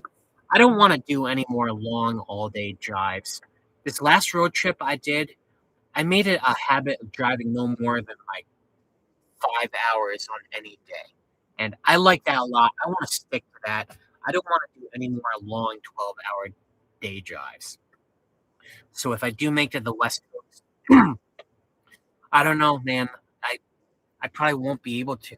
Won't be able to as long as I have this 9 to 5 job. Hold on a sec. Let me take a sip here and wet my whistle a little bit. What are people are saying? Merry Christmas to you and Zulu. Zulu? Do you mean Zaza? I'm not sure what. Eat a banana in one bite. I'll eat a banana too. Barbara Barb J. Route 20 Road. I learned from the longest in the U.S. Yes, it is. Route 20 is the longest road in the United States. I think it's 3,300 some odd miles. Starts in Kenmore Square in Boston. I go through there all the time. Right under the Citgo sign, there's a sign that says Bend, Oregon, 3,326 miles. I think it's 3,326. Someone look it up and correct me how long route uh, how long Route 20 is. I actually tried to do a Route 20 road trip 2 years ago. That's when I went to Glacier National Park. The thing about it, though, a lot of the cool stuff you want to see is not right on Route 20. You kind of want to get off of it and then come back on. So doing a pure Route 20 road trip where you're just on Route 20 and don't get off of it, that takes some commitment. Route 20 does go through a ton of cool stuff. Historic stuff in Massachusetts, in New York State, and it goes through Yellowstone. I mean, that alone makes Route 20 the best road trip in the United States. I tried to do the Route 66 road trip from Chicago to Flagstaff a couple years ago. That was my first ever road trip, actually. I did not realize that most of that stretch, Route 66 from Chicago to LA, they've torn it up. It's gone. It's like rerouted. You can't even find the signs for it anymore. You like go on a historic stretch of it for a few miles, then you're off for a few hours and you get back on. So that Route 66 road trip, you can't even really do it anymore, which is kind of disappointing. Someone else, Jody Lynn, $20. We look forward to your videos. Jody Lynn, thank you so much. I'm glad I'm entertaining you. You know, it's to each. I'm glad you get something out of me because I don't know how I come across sometimes. It's very new, but thank you so much. $20 is awesome. Someone else gave me $20. Who is this? Mad Mac 8577. Merry Christmas. Mad Mac, thank you. That actually used to be my nickname, Mad Mac. My last name starts with Mac. So birds of a feather. I might have missed a few other super chats here, but thank you so much, guys, who are doing this. Time for more eggnog. I saw someone wrote that. All right. Shall I do another shot of eggnog? Route 20 is an old Indian trail. That's true. A lot of old Route 20 in Massachusetts was an old Indian trail. All right, another eggnog thing. I don't think I'm gonna chug this. I don't like it just hitting my palate all at once like that. I will sip it.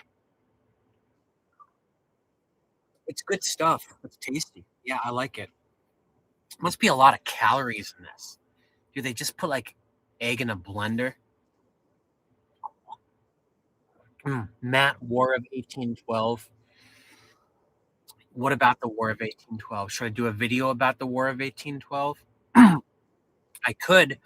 I would like to do a video about, well, I did do a video about King Philip's War.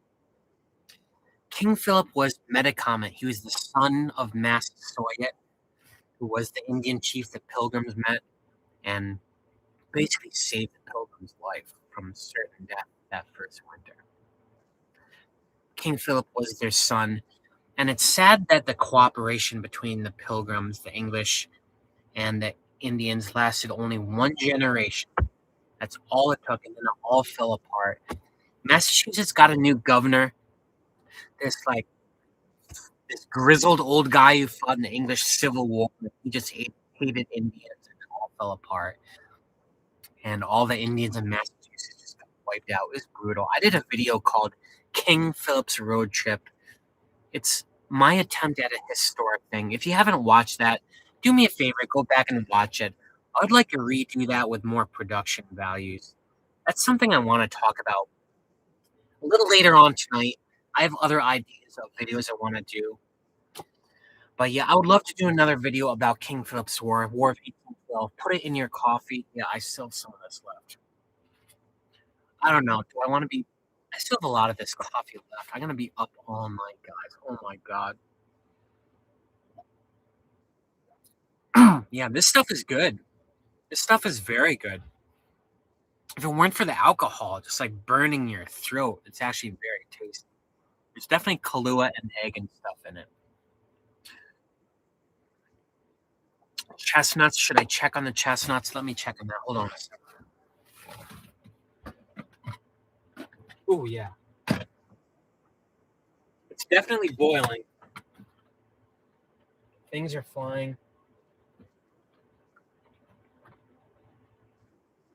Okay, so what I think I'm going to do is just boil all the water away. I'll just boil it till there's no more water in there, and then I'll try peeling what is left, and we'll see how it tastes. The bananas that were dehydrated all reconstituted. It's a very weird smell in here right now. I want to read some of these. Sijadin. I can't even read some of these names. I'm sorry, guys. Oh my God, Matt, I forgot I was making pasta and left the stove on. Yeah. Go check your pasta. Make sure you all aren't burning your houses down because you're watching me. Boil until there's no water burning. Yeah, I'm gonna burn the chestnuts probably. I mean, isn't that what roasting is? You put them over an open flame. They're gonna get the tattoo on my arm. I have one tattoo.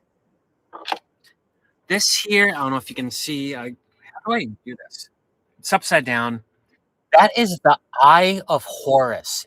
Horus. Horus was an Egyptian god, an owl, and his legend was he saw the world destroyed 3 times. So he had the wisdom of all ages, but he had no voice, so he couldn't convey his wisdom onto anyone else. He just had to keep it all inside. And in my teens, I thought that was a great story because I was a very shy boy. I like never talked. I like the story a lot. I got this when I was 20 or 21, like my last year of college, I think. And I have no regrets about it. It makes for a great story. It's a very cool design. I'm not sure I'd get another tattoo. I wouldn't get one just for the sake of something. It has to have some meaning to it, you know what I mean? The Eye of Horus. Yep. Who, Raul? I'm not sure. Are you live? Not sure. I'm missing a lot of stuff here. Was his voice hoarse? Yeah, my voice is pretty. Is my voice getting hoarse right now? It probably is. I think it's all the talking. That's what's doing it. I've never talked this continuously. I've been talking for close to 2 hours. 15 minutes of that you guys didn't even see because I was offline, and it's starting to get to me. New Year's Eve chat. Where am I? 9:40. I did the eggnog. 10 p.m. Yeah, I'll tell you a story. I'll tell you a story about that park in Canada. The stupidest, craziest thing I ever did. Might as well tell you right now. Hold on a second. I'll finish this eggnog, guys. All right, 2 eggnogs down. So, I don't know, like 10 years ago, I was doing a road trip in Canada, hitting all those parks, the Rocky Mountains there. They have this awesome park called Mount Assiniboine National Park. It's like a 20-mile hike through the woods to this beautiful pyramid-shaped mountain. The reservations for the campgrounds go so fast. I picked it up in like February. Might have been a lot of. I was so lucky to have this reservation. Only like 20 or 30 people can camp there on any night. It sells out for the entire year. Anyway, so I got a reservation. I go there at my time, which is probably like in July or August. And I want to shoot the sunset over Mount Assiniboine on this ledge they call the Nub, which is maybe 6, 7 miles from the campground where we're staying. So I go out to the ledge. I shoot the sunset, and I'm switching all my lenses around. I got camera gear going. And before I know it, the sun goes down. I'm like, all right, time to pack up. I turn around. My bag is gone. My bag with all my camping gear, everything, all my supplies. I start to have a literal panic attack. The temperature is dropping dramatically. It is dark. I don't think I even had my headlamp on. I was so stupid. It was in my backpack. So I had to go to the top of this little mountain, and I did this very mathematical grid type walk as it's getting darker and darker. I finally found my camera bag with like next to no light left. Now, there was no way I was gonna hike back to the campground, which is like 7 miles in the dark.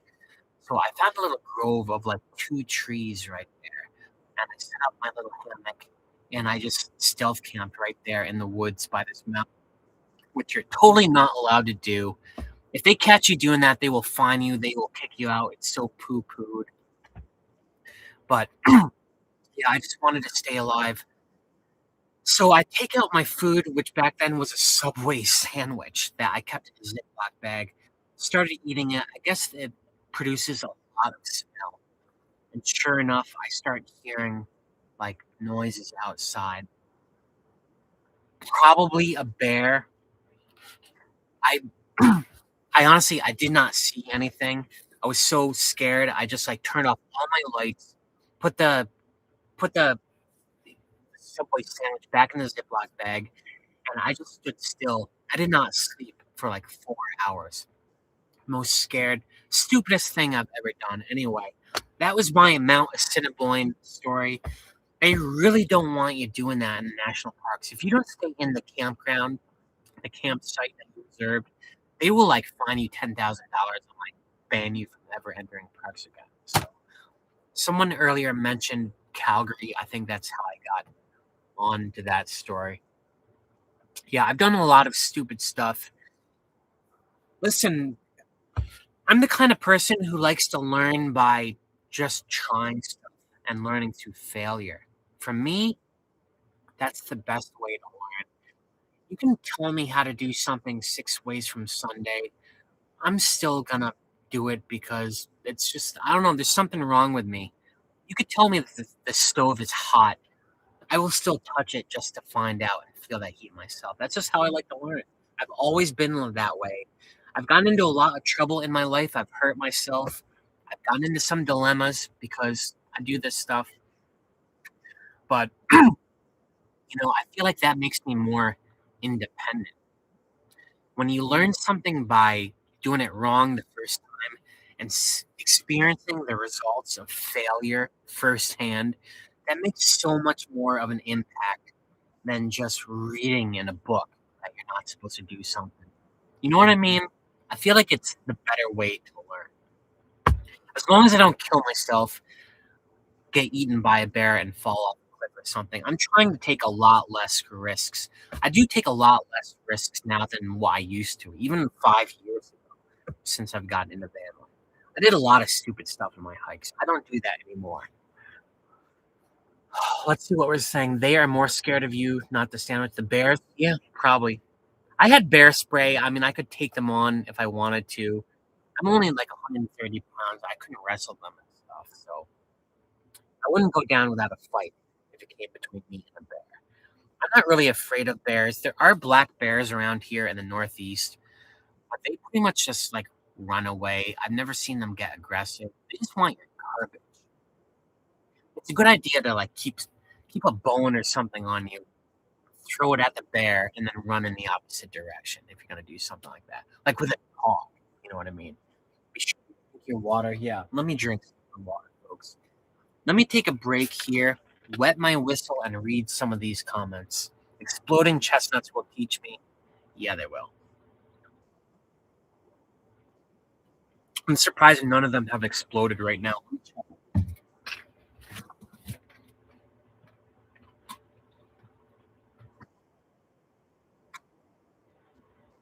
I'm gonna take one out. This will be an experimental one. Ooh, it's burning my fingers. Yeah, it's getting hot. Those little camp stoves, those canned heat, you can buy them at Walmart. Look, they are great. I did all my cooking with just those for, like, the first 2 years here before I got any sort of butane, propane cooking solution. Let me tell you something about cooking solutions. Sorry, I feel like I'm gonna hiccup again. Yeah, that second shot is starting to kick in, I can feel it. Mm. So, I do not use butane. They make, like, Coleman butane things. Butane is, like, it comes in a can like hairspray. I found those things leak so much. I don't know what it is about butane, but I had those in here and flames would be going everywhere. So I no longer use butane. Mm, sorry, folks. Propane is great. Propane actually burns much hotter than butane. Burns are like, I don't know, 2,000 degrees or something crazy like that. Whereas butane can only get a max of 1,000. I'm making those numbers up, but they're roughly accurate. Propane is great. I got a cooktop that I can use the same can in in my burner in my cooktop that I use in my little buddy space heater. That was a great idea. I recommend that if you're gonna do something like this. Just to have one type of fuel can for everything. But I was saying, yeah, these little canned heat things, they can boil water, they can get stuff hot. I've even cooked, like, chicken. I've cooked poultry with those things. It does get plenty hot, enough to I never got salmonella poisoning, I never got food poisoning, so I swear by those things. Actually, I remember one night in Christmas before before I had my Espar heater working, it was still, like, partially developed. I actually burned one of those just for heat. I tested it out, lit up a little sterno thing in here, and it raised the temperature like 10 degrees in here. So those are a great thing to have, those little canned heat things, and that camping stove. I'm sure they have something like that on Amazon. I'll try to link to it. I love that thing. It's also just fun to cook in here. You know, it's it's like camping, it's like glamping, I guess. Cooking something inside a perfect little space that I've made for myself here. I love it. I do those meal preps because for one thing, I save a ton of money doing that stuff. For another, it's just fun. Let's face it, cooking is fun. I don't really follow recipes. I experiment a lot, trial and error, but it's just fun cooking stuff, the smells, the sound of stuff simmering, taste testing. Sometimes when I'm not recording, I have music going in the background. I totally understand why some people just get so into cooking. It's a totally relaxing experience. And I think it's a big part of van life, the whole meal prep thing, the whole constellation of money saving habits. Meal prep is just I've saved so much money doing that. I wanna actually thank you guys. It was a commenter. I made a video. Matt, get some air. I do have air. I have plenty of air. This window is open a crack right here. It's just checking seeing what's going on outside. I need to pause to breathe. What was I even talking about? I'm feeling that eggnog, folks. Oh my god. Alright, so this chestnut is a little more cool. So I think you just kind of peel this outer skin off. This might be done as it is. Hold on a second. Let me change the light here. I don't like this. Yeah, it's whatever. All right, so you just peel the skin. I see why they want you to score it in an X. Makes it easier to peel. All right, I'm peeling the stuff off. Peels off very easy. It does feel like a little brain. It's a moist little thing. I thought it'd be all dry, but all right, here we go. Mm, it's actually delicious. Mm, mm,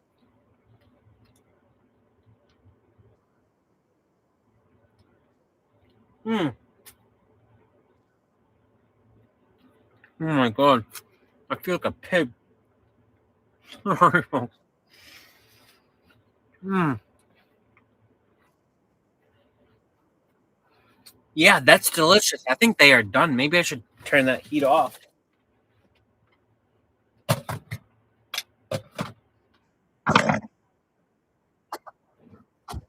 Hold on. All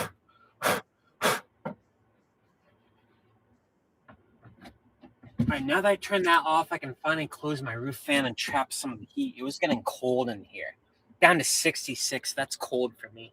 I like to have it like tropical, like 80 degrees. Those chestnuts are done. I thought I'd make something inedible, but yeah, they're a lot easier to cook than I thought. Very good.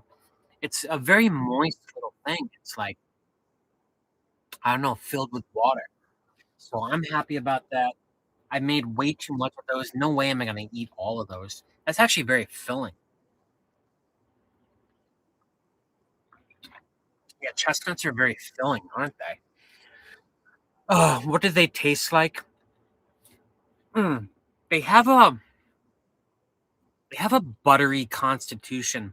They're not crunchy like walnuts at all. They're all they're almost like a cake. They have a buttery aftertaste. It's not quite butter. It's like a margarine type aftertaste. I also put a ton of seasoning in there, so it might be that as well. But yeah, they're very good. It's very meaty. It fills you up. I just ate one and suddenly I'm full. So yeah, that was a great idea. That was awesome. I can't believe that actually worked. It's only 10 o'clock and I actually cooked all those chestnuts. I'm gonna let them cool for a while. I think I boiled away most of the water anyway, and they were a little hot on my fingers. I don't know, if you let them cool, do they get, like, re-solidified and you have to boil them again? I don't know. I don't know, but they are good. I will be eating more of those later. Mm. Earwax, yeah, they are very waxy. Definitely. They are very waxy. I don't know, is the earwax comment about what chestnuts taste like? Yeah, I can see that. It is very waxy, isn't it? It left, like, a residue all over my fingers too, that's very oily, it's kinda gross. Hold on a sec.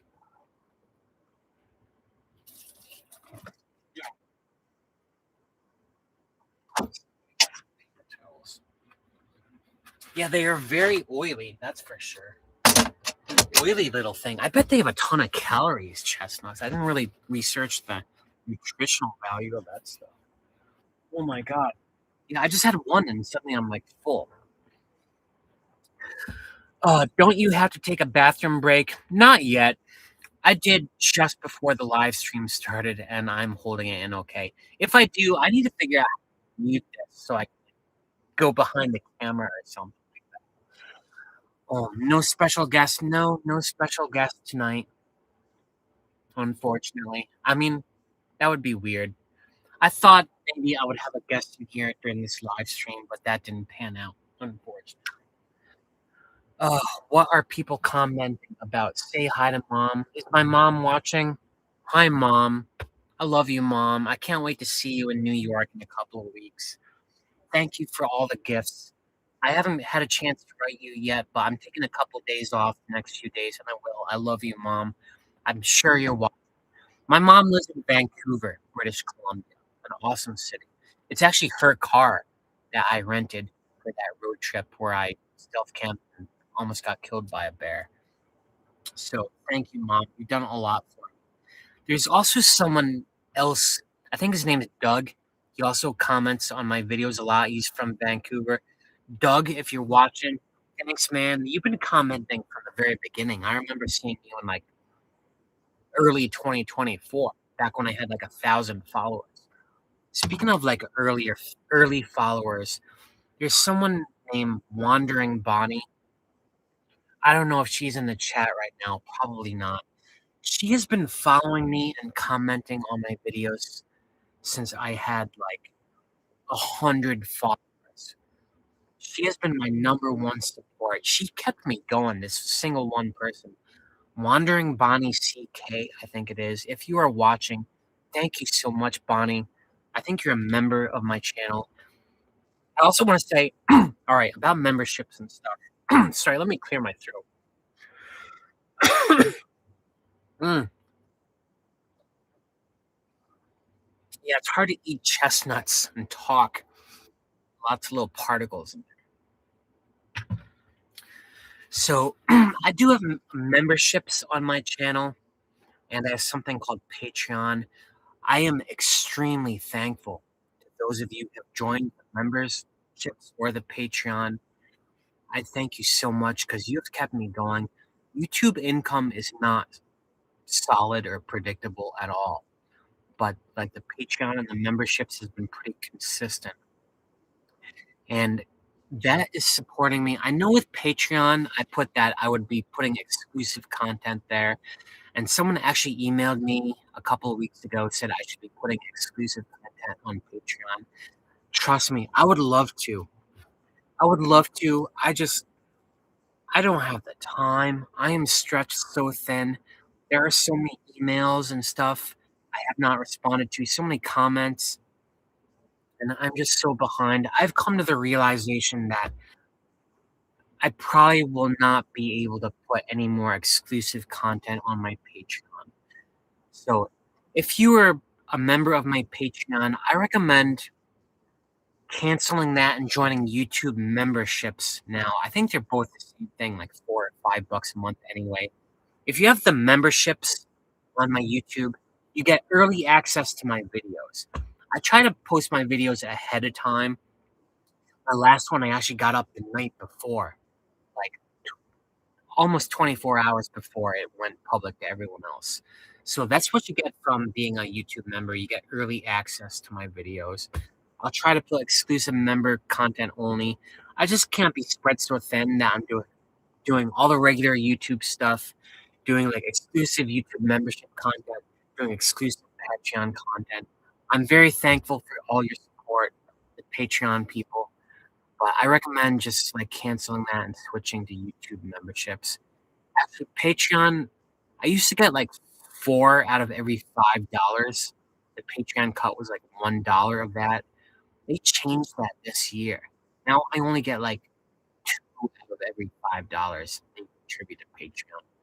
Patreon has just like gone downhill, unfortunately. But if you want to become a member, thank you. I just can't thank you enough. That's the number one way to support me. You can buy merchandise stuff from the store too. That way you get something in return. But yeah, Wandering Bonnie, she was like my first YouTube member. That's how I remember her. I don't know if she's here. Old Man Taco Patreon sucks. Yeah, I kind of agree. I mean, I feel bad. I'm very thankful that people joined that. Patreon did not used to suck because for a while YouTube did not have like anything like Patreon. But then they started the YouTube memberships, but the YouTube takes like such a big cut of it that it was actually better for content creators to get the income through Patreon. But now Patreon is like they take like half of the income, so it's not even worth it.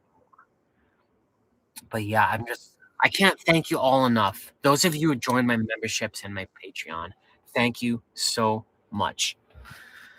Someone just became a member. I think that's what it is. Desperante, Radar Star. Thank you so much. Some people just became members. Oh my God. What's this right up here? Oh yeah. Central testing with your $100. Oh my God. Eggnog time? Is it really? No. Eggnog time is 10:40. Eggnog number 3 is 10:40, folks. Don't trip me up. I'm starting to feel a little loopy. I should get something more in my stomach.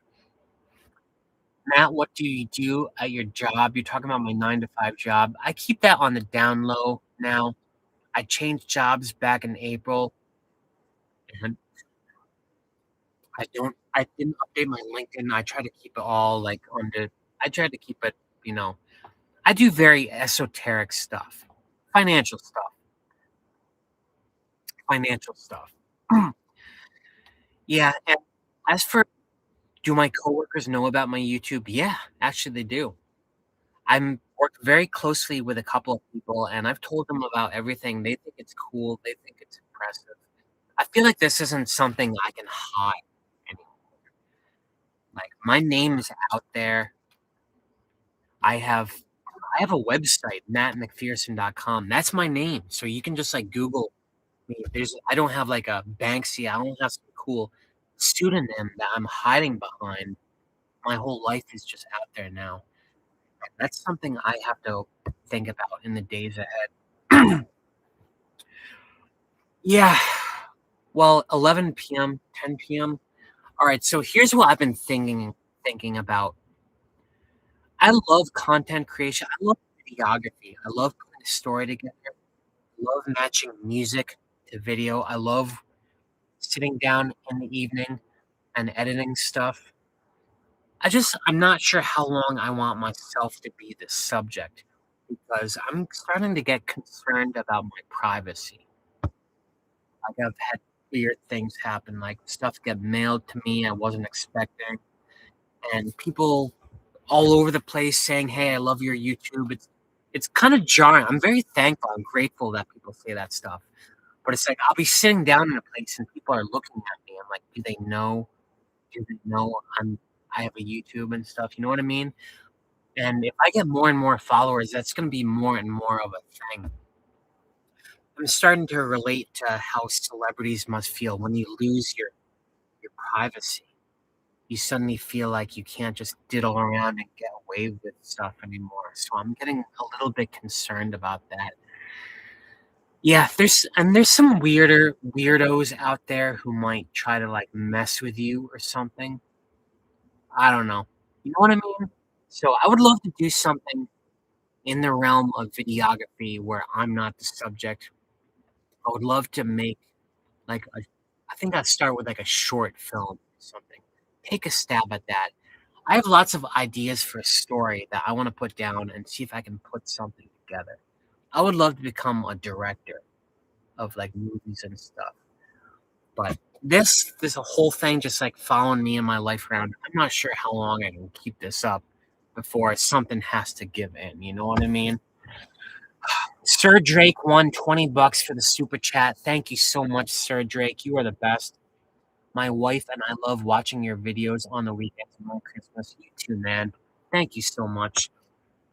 Another thing I noticed in my YouTube analytics is most people watch me on a TV, which blows my mind. I thought most people watch YouTube on their phone, but no, it's like 3/4 of my viewers are on TVs. That's how they watch, which is amazing to me. Actually, the mobile phone viewership is only like 20% or something, very small. I do all my YouTube watching on my phone, pretty much. Well, actually, I have this little home movie theater I set up here, this AutoCAD screen. I fall asleep watching stuff on this, which is actually really cool now. But I just watch everything on my phone. Laptop here, yeah, laptops are cool, but I like to put the laptop away because there's wires and stuff dangling around, and when I get up in the morning, I don't wanna have to, like, package all that stuff up, I just wanna, like, drive away quick. So I usually fall asleep watching stuff on my phone. As for what I watch on YouTube, believe it or not, I don't watch van life stuff at all anymore. I think I mentioned before, once I got into van life, I stopped watching stuff about van life. I need an escape from reality on my spare time. I watch a lot of space documentaries. I love space news. Scott Manley, What About It, Everyday Astronaut. Those are my favorite YouTubers. That's what I watch every night. And a lot of my stuff in my merch store so far has like a space age theme to it. They won't all be like that, but yeah, that's the kind of stuff I watch. I also don't have any streaming services. I've never had streaming services. I've never paid for cable. I just watch everything on YouTube. I know a lot of my friends and contemporaries have, like, multiple streaming services. I don't know how much they're paying a month for all this. All I can think of is there's an infinite amount of stuff on YouTube for free that you can just watch on any subject matter until the end of time. So I think YouTube is amazing for that. Yeah. Oh, what people are saying, big TV. Yeah, I would like to have a big screen in here. I've been thinking about doing something like that.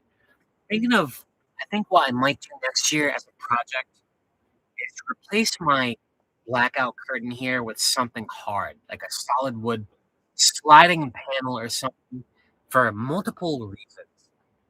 One is it will trap heat a lot better in here because I spent so much time insulating the van, like, this is very well insulated. Everything is insulated except for that. During the winter, that little curtain does not trap heat at all. Once my heater turns off, the temperature starts dropping dramatically. All my heat just goes right out there into the cockpit, out the windshield, right away. I'd love to have something there that can trap the heat in here, and it would save me it would save me electricity because the way these Esperbachers work is it's on a thermostat. It's just constantly trying to reach this temperature that it can never reach because all the heat's going out. So yeah, so I want to put like a wall type there, like a sliding panel, something I think that slides like this way, and have something that I can project like little movies onto, like a surface there, something like that. I think that would be awesome. I don't want like an LED screen. I just want a flat surface that I can project something on. Maybe like a little projector mounted right here or something like that. I don't know. I've seen stuff. I got an offer for a sponsor for something like that, but I just never responded. Never got around to it.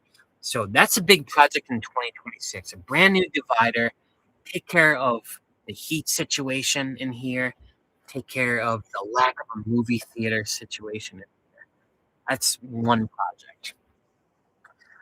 Hi, Radical Nomadical. Are you here in the chat? Radical Nomadical is the guy that I gave my diesel heater to a couple weeks ago in Boston. He has his own YouTube channel, Radical Nomadical, spelled all like that, one word. He's also a Massachusetts van dweller. Follow him if you can. Yeah, I think he might be in here. I'm not sure. I saw his name. Might be just someone mentioned him. Magus 35K2C. Thank you for becoming a member, man. You're awesome. I vastly appreciate that. Oh my god, that is amazing. Still 590 people in here. That is crazy. I've been going for 2.5 hours. Oh my god. I think it was up to 700 people, and then I lost connection there for 15 minutes. That really sucks. I just did not have a backup. I hope some of those people came back. Hope some of you were those people that came back. Thank you for sticking it out.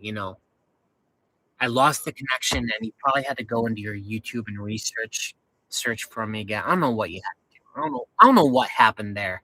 That was a mess. That ruined an otherwise good stream. I tried to I tried to practice all of this, work out all the kinks, but I think the internet service provider just went down. So I think that's what happened. Getting close to eggnog time. 18 more minutes until the next eggnog. I'm feeling a little loopy from those eggnogs. Like I said, I only ate 2 bagels for breakfast this morning around 7 o'clock, and I'm feeling those. Yeah. Let's water it down a little bit.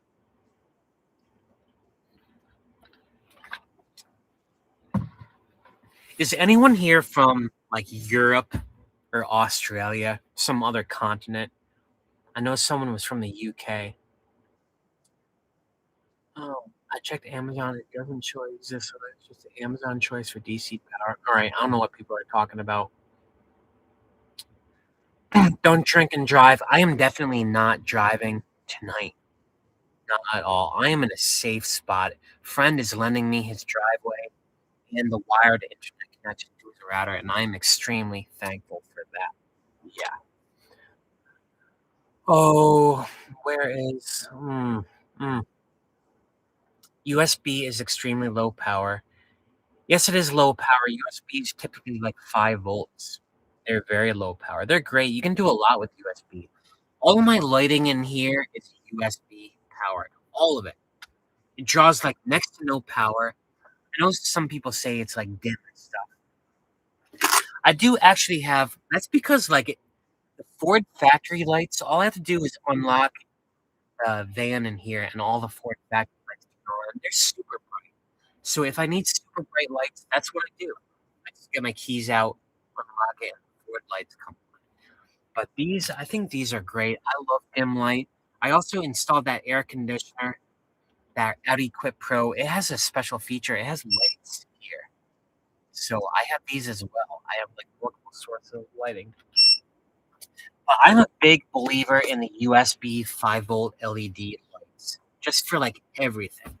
Everything. They draw like no power. They light it up in here, and it's a nice ambient. You can see all these, right? All these Christmas lights. I love this. I love that I did this right next to my bed. It is so peaceful in here. This is the most beautiful, peaceful space. Better than any apartment I've ever had. Better than my childhood house. It is so cozy in here. I love the color red. I love warm colors. I love orange light. I love red light. I love yellow light. They just warm me up, especially on cold winter days. I just feel it. With all these LED lights out in the street, they used to be sodium lights in like the 80s and 90s. They were all orange, and they've gotten rid of all of those. I feel like that's a travesty. I loved those warm orange sodium lights. Too bad that I'm the last generation who got to see all that stuff. Someone from Alabama, Paul, very cool. I went down to Alabama on my second road trip. That's where the Space Museum, I think, is. Huntsville. Is that Alabama? Yeah, I went to Huntsville. I went to a really cool zoo there. Might have been in Louisiana. I forgot the name. Love the lights. Yeah, the lights are awesome. The lights are awesome. Vanlife Black Pearl. Vanlife Black Pearl. That is my buddy Benjamin. Is he in the chat? I saw someone mention his name. Vanlife Black Pearl has a channel. I think he finally changed his YouTube name to Vanlife Black Pearl. Search for Vanlife Black Pearl and follow him. I've camped with him a couple of times. It's been a while since we've done that. Just went different directions, but he's around here too. He's a van dweller in Western Massachusetts. Is he in the chat? I saw someone mention his name. If you're here, Ben, hi. Thanks for stopping by. Merry Christmas. I hope you and Boss Lady Bobby are having a great night. People have replied from Spain, Colombia, Brazil, Norway, Australia. I'm missing it, but that is mind blowing. Brazil, Australia. What time is it in Australia right now? Like Australia, I think is 12-hour difference, right? 12 hours, maybe even more than that. So it's like noon in Australia right now, and you're watching on Christmas Day. Why are you not with your family unwrapping presents? But thank you. That is awesome. That is awesome. Brazil. It's summer in Brazil right now, right? I think. Southern Hemisphere. I always found that weird that some cultures celebrate Christmas in the summer. Australia, that's what they do. It's just for me, Christmas is such like a winter centric thing that it's just so odd to celebrate it in the summer. $10 super chat, Carlos Nicoli. Thank you so much, Carlos. I need an update. Did you get trespassed for following the fancy robot? Are you talking about the BJ's? Yeah, I got kicked out by security at the BJ's in Strip Mall City in Hudson earlier this year. I was following around their Roomba, just trying to take a video of it. Like, I just want to see where all the cameras and sensors were on it. I was like trying to count Like, I had a little tape measures measuring how far they were off the floor, and the security at that BJ's kicked me out. I don't know if that's what you're talking about. I don't know if you even how you would even know that because I recorded that and I never published that. So I didn't wanna get, like, in trouble, you know what I mean? Yeah, I love the robots. I'll just go to another BJ's, not the one in Strip Mall City Heights, New York anymore. Nashua, New Hampshire is here. I love Nashua. I wanna kayak the Nashua River. That's, like, the main river that I wanted to kayak this year, and I never did. It looks beautiful. Nashua, I think, connects to the Merrimack River, right? The same river that the Concord River that I have kayaked emptied into. Man, I can't wait for spring. I can't wait for spring and to get the kayak out and just see green again. Oh my god. You know, here in New England, it's cold most of the year. You really realize that once you start living in a vehicle, how cold it is up here. I had to bust out my winter jacket. You had to bust it out in October up here. That's when it starts getting, like, in the 30s at night, freezing. And it's like that right up until the end of April, early May even. And how long is that? Like 6, 7 months? It's more than half the year you have to wear a coat up here in New England. So I cannot wait for spring. I wanna relocate. I think I mentioned a few videos ago, I wanna make it a priority of getting out of New England before next winter starts. Whatever that means, whether it means changing jobs, renegotiating something at my current job, becoming a full-time YouTuber, that still seems like a far way off. I can't deal with the winters up here. I have no body fat. I seem to get colder than everyone else I know. I said in that video, once the thermostat's at 65, I start shivering. I'm so sick of being cold. I tolerate it less and less the older I get. Yeah. Florida is flat, but it's warm all year long. I love that about Florida. Does the van still get spotters? I nuked that. So the spotters came from Moby Dick from my kayak. I learned once you get your kayak out of the water, you gotta hose that sucker down. I mean, you're supposed to do that for like boats, for like mussels and stuff, but not even like sea life, just for spiders. When you're kayaking, there are spiders that walk on the water. You can see them. They come off the shore, walk across the water, like Jesus, get right into your kayak. And I noticed I was getting like bites on my legs one morning and stuff. Found out I had a spider's web in here, and there were like little spider eggs in Moby Dick in my kayak. So now I hose Moby Dick down, and I don't store him in the van anymore unless I absolutely have to. Even then, only for like one night. I put him straight in storage. Moby Dick is great. It's a foldable kayak by a company called Oru. I love anything that folds up, but just because you can store something in your van doesn't mean you should. A kayak gets filthy. It should stay outside your living space, just for the spiders alone. So I have not had any spiders in here since that incident. That was what, like in the spring or something? Nuked it in here with Windex, saturated everything. If there was any insect life in here, there isn't anymore. I poisoned the place. Yeah, spiders are cool, but I don't want them in the van.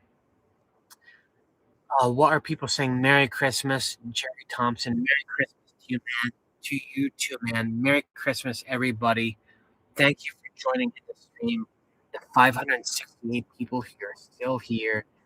That is awesome. I like Alfa Romeo spiders. You're talking about the cars, right? Yeah, pretty awesome. Sports cars are pretty cool. I used to be really into sports cars, collecting like magazines and stuff. The Ferrari, the Lamborghini Countach, I still think is the most beautiful car ever made. Inflatable kayak goes bad or packs up clean.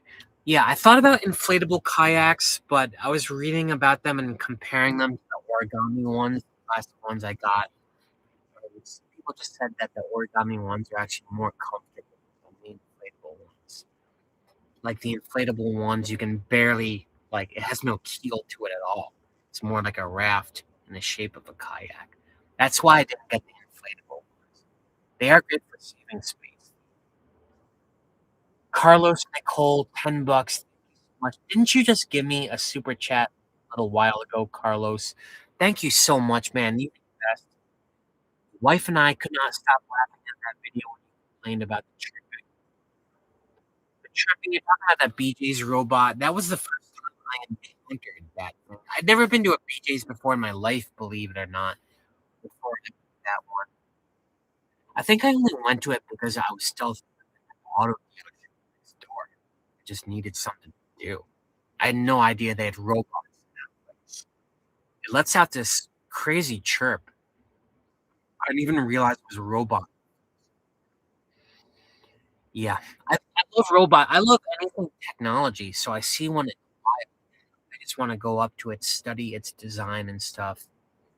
Check out its features, follow it around a little bit. Unfortunately, I got kicked out of a BJ's for that. I can't go back.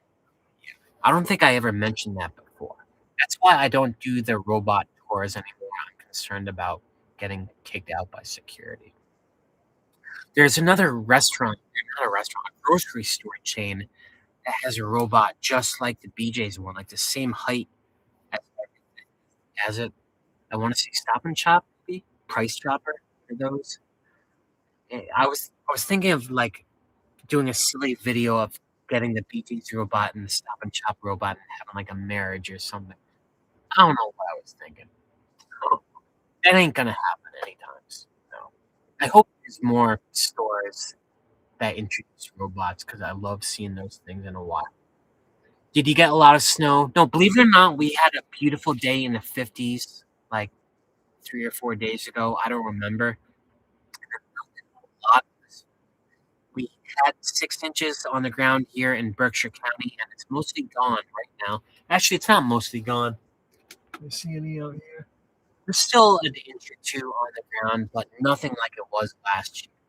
Last year was the coldest winter in like 35 years. I remember I looked it up. CNN did a story about it. And I can't deal with that again. The coldest day of the year in Boston is statistically, I want to say January 21st, which is a little under a month away. Once I get past that, I feel like a sense of relief. I know the days are getting lighter now that we passed the solstice, but it's really January 21st is like the hump of winter. I'm gonna be in New York City actually, I think around that time. I'm going down there for a week and a half. Gonna rendezvous with my mom, who I think might be in the chat right now. I can't wait for that. And just get out of the van for a week and stay in a hotel and do city stuff. I've not stayed in a hotel since June. I think I went down to Washington. When I went down to Washington, I stayed in a hotel in one of those cities. A city where the Thomas Jefferson House is. I stayed in a little motel there. Whenever that was. That was back in June, so it's been, what, like 6, 7 months? Yeah, I'm looking forward to that. New York City is always awesome in the winter. I love New York City. It's the Northeast's other great city after Boston. So I'm looking forward to that. Hopefully when I come back to that, it will be February and things will start to warm up. February is very rough as well. But I have a lot of vacation time saved up. I might take a couple weeks off in February and go south for a little bit and hopefully come back. I'm looking forward to that. Oh, yeah, people are talking about stuff. I don't know what people are talking about. This thing has moved way too fast. I think people are talking about cars. Monticello, yes. Frank Reynolds, thank you. Monticello is the place I was thinking of. I like the town that was near Monticello. It's very cool. I remember I had a very cool walking path that I did that kind of wandered throughout the city. I like Virginia a lot. It's a state with a lot of landscapes to it, a lot to see in Virginia. And I think it's warmer generally, right, year round than it is here. Warmer winters. Warmer winters anyway. Charlottesville, yes. Fuzzy Math 1934. Charlottesville. I like that town a lot. I stayed in a hotel there. I may have stayed a couple of nights there. I don't know. I got a really good vibe from that town. I think I did Monticello, and then the next day I kayaked somewhere, and then I went out and did the Blue Ridge Parkway, that that Appalachian drive through there. I like that a lot. I might go back down to the Mid-Atlantic states again for next summer's road trip. Although I got my eye on the Great Lakes. I want to explore the Great Lakes more. Yeah, anyone have good sites in the Great Lakes? I think some person mentioned some island out there. So the Upper Peninsula, I did stop and see Pictured Rocks National Lakeshore once. Just whipped through there, spent one day, but I'd love to spend more time there. I've never been to Detroit too.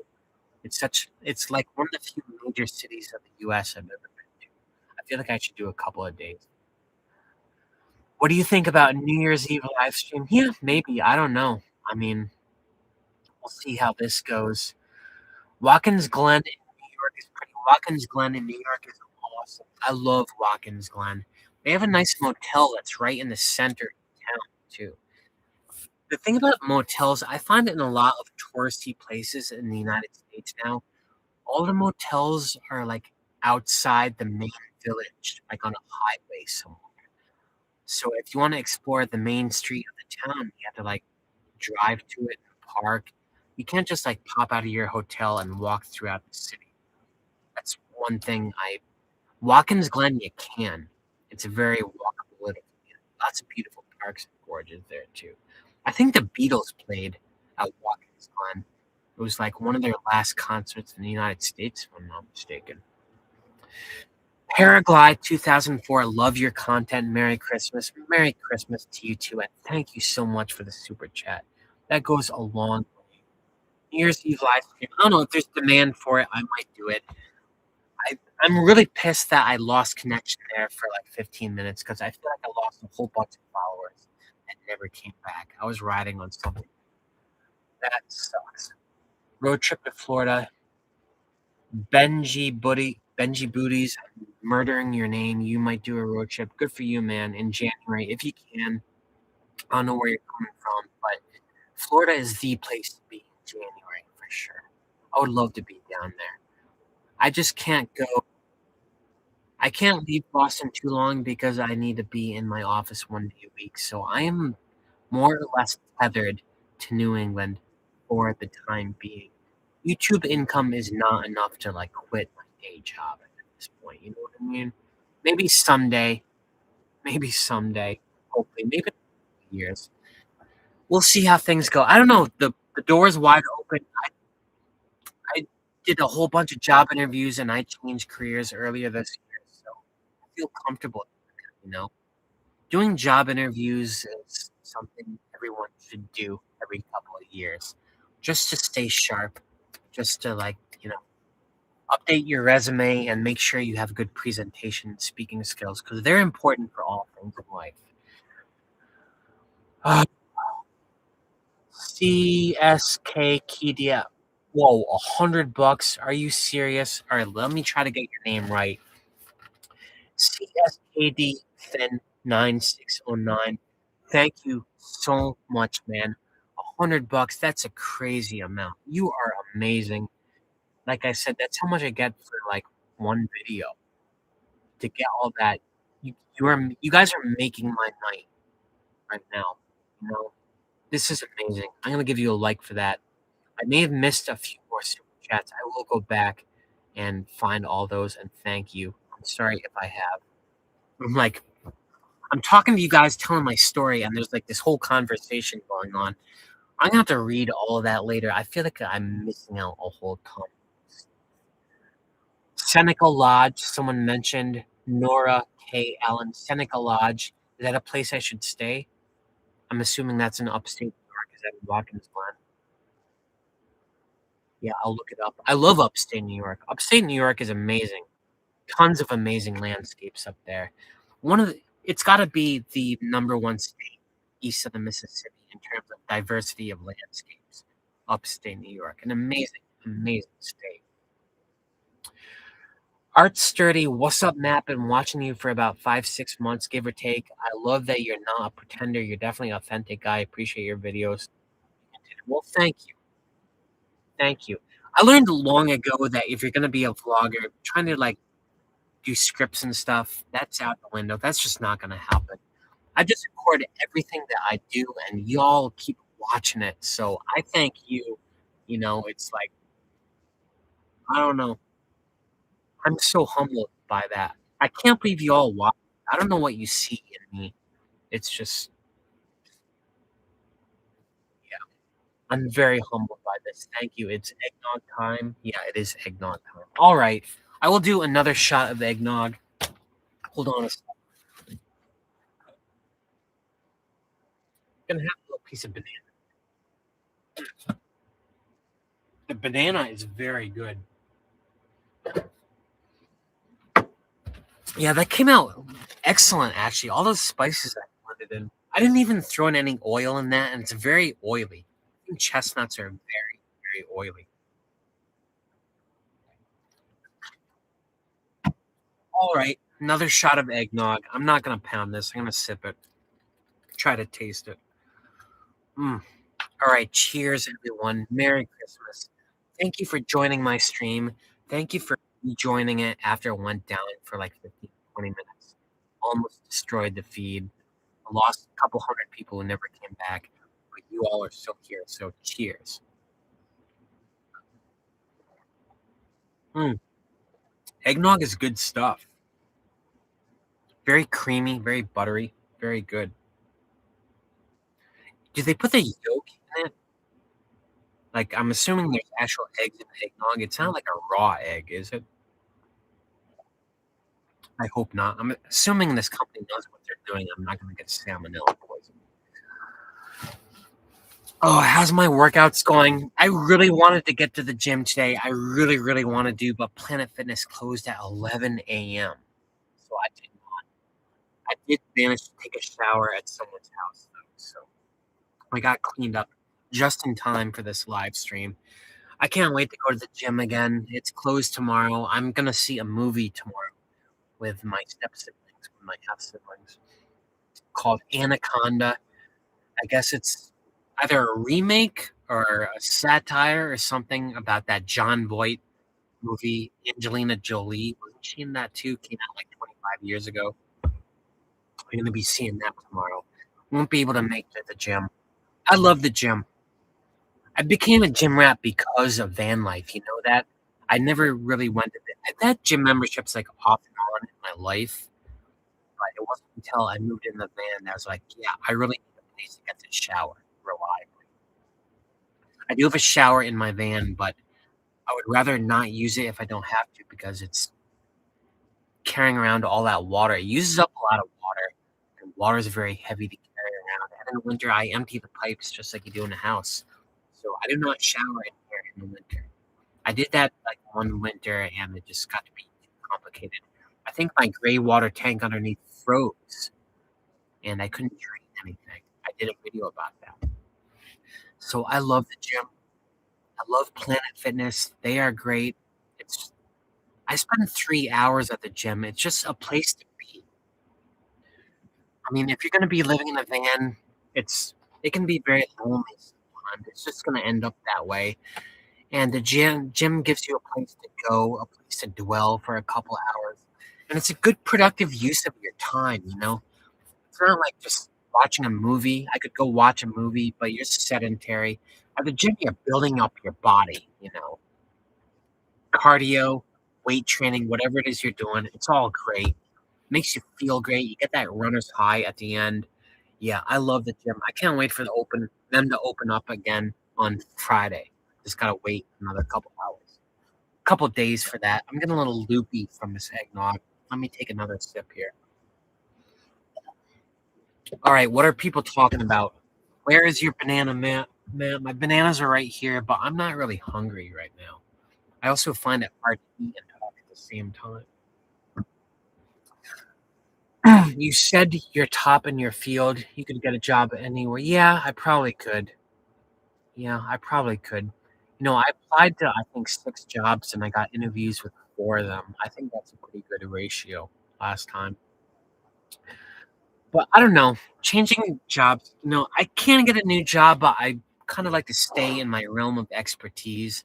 It just makes the transition so much easier. One thing about changing jobs when you're later in your career, not in your 20s anymore, it's harder. You really feel stupid at first. And oh, yeah. I felt really stupid at this first job for the first, like, 3 months. I just felt stupid and useless. I was writing down everything my boss said, trying to remember what the hell is going on so I don't have to ask her again and again, and I just felt so stupid. I went from being, like, an expert at my niche to just be, like, a stupid cog in the machine. It's not a great feeling. It takes a couple years to get up and running, up to speed in any new position, so I'm not sure I'm ready to do that again. It also takes a lot of concentration.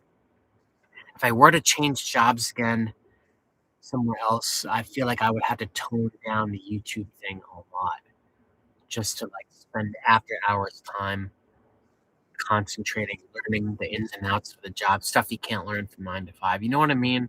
Changing careers it's tough. It's a big deal, it's a big deal. It's not like just, like, getting a job at, like, McDonald's or something or just, like, some gig work. It's it's a lot. It affects everything in your life. Changing all your insurances and stuff, it's just such a headache. I'm not sure I want to do that again, at least not anytime soon. I don't know, we'll see. When the spring comes, I get, like, a sense of renewal and a new sense of purpose, and I come out of hibernation, and I get all this motivation. I got this new job in the spring, so maybe I don't know. We'll see. I like the job that I have right now, it's great. Work is great, great people. I feel confident that I'm relatively independent now. I just wish I didn't have to be in Boston 1 day a week. I wish I could work fully remote. If I could do that, it would be the perfect job, but I don't think that's ever gonna happen anytime soon. What is going on here? The super chat. You should look into videography. You are talented. Thank you, Frank. Yeah, I can learn new software like that, like Photoshop, Lightroom, Adobe Premiere, everything I've ever used, whether it's like a mathematical thing. I just sit down and I learn myself. I think going to school to learn software is just a complete waste of money. To learn coding, you can learn everything on your phone just from YouTube and stuff. I love videography. I love doing that stuff. I'm not sure I want to be the main subject of the videography that I'm doing forever. For now, it seems to work. People seem to like me and follow my channel. Y'all are watching me on a live stream on Christmas Eve, for heaven's sake. 560 people. The gift memberships are awesome. Yeah, thank you. Message redacted. I'm not sure what that said. John from New York. Should look into videography. Forgive my outburst. I don't know. Someone had an outburst. Turned my flashlight on. Corporate life sucks. Yeah. Someone is mentioning Lynn Woods. I think someone mentioned that before. I think I've been to Lynn Woods. It's in Lynn, Massachusetts, right? Isn't there like a Harold Parker State Forest near there? There's like a tower. I think I went there once long ago. I will go back there for sure. Are you going to tell us about Zaza? Yeah, Zaza and she is a longtime friend of mine. I love Zaza dearly. We have dated on and off for many years, and we get along great in person, in text. Eventually, we'll get to a point where our personalities clash, and we need to take a break. Things escalate very rapidly and very intensely, and unfortunately, I'm not seeing Zaza right now. I hope I get to see her again because I love her dearly. I think she's the sweetest, most amazing person. And she gives me a lot of inspiration. She's a super talented person. She might be watching right now. I don't know. I love her. I miss her, but I try to that was very hard for me dating someone and doing the YouTube thing. I'm trying to, like, protect her privacy, trying to keep aspects of my life private, and I think that's all I'm gonna say about that right now, honestly. That's it for the Zaza question. That's all you're getting. We are not dating at present, but we might again sometime soon. I don't know. We always reconnect sooner or later if we can. That's all I'm saying about Zaza. She's an amazing person.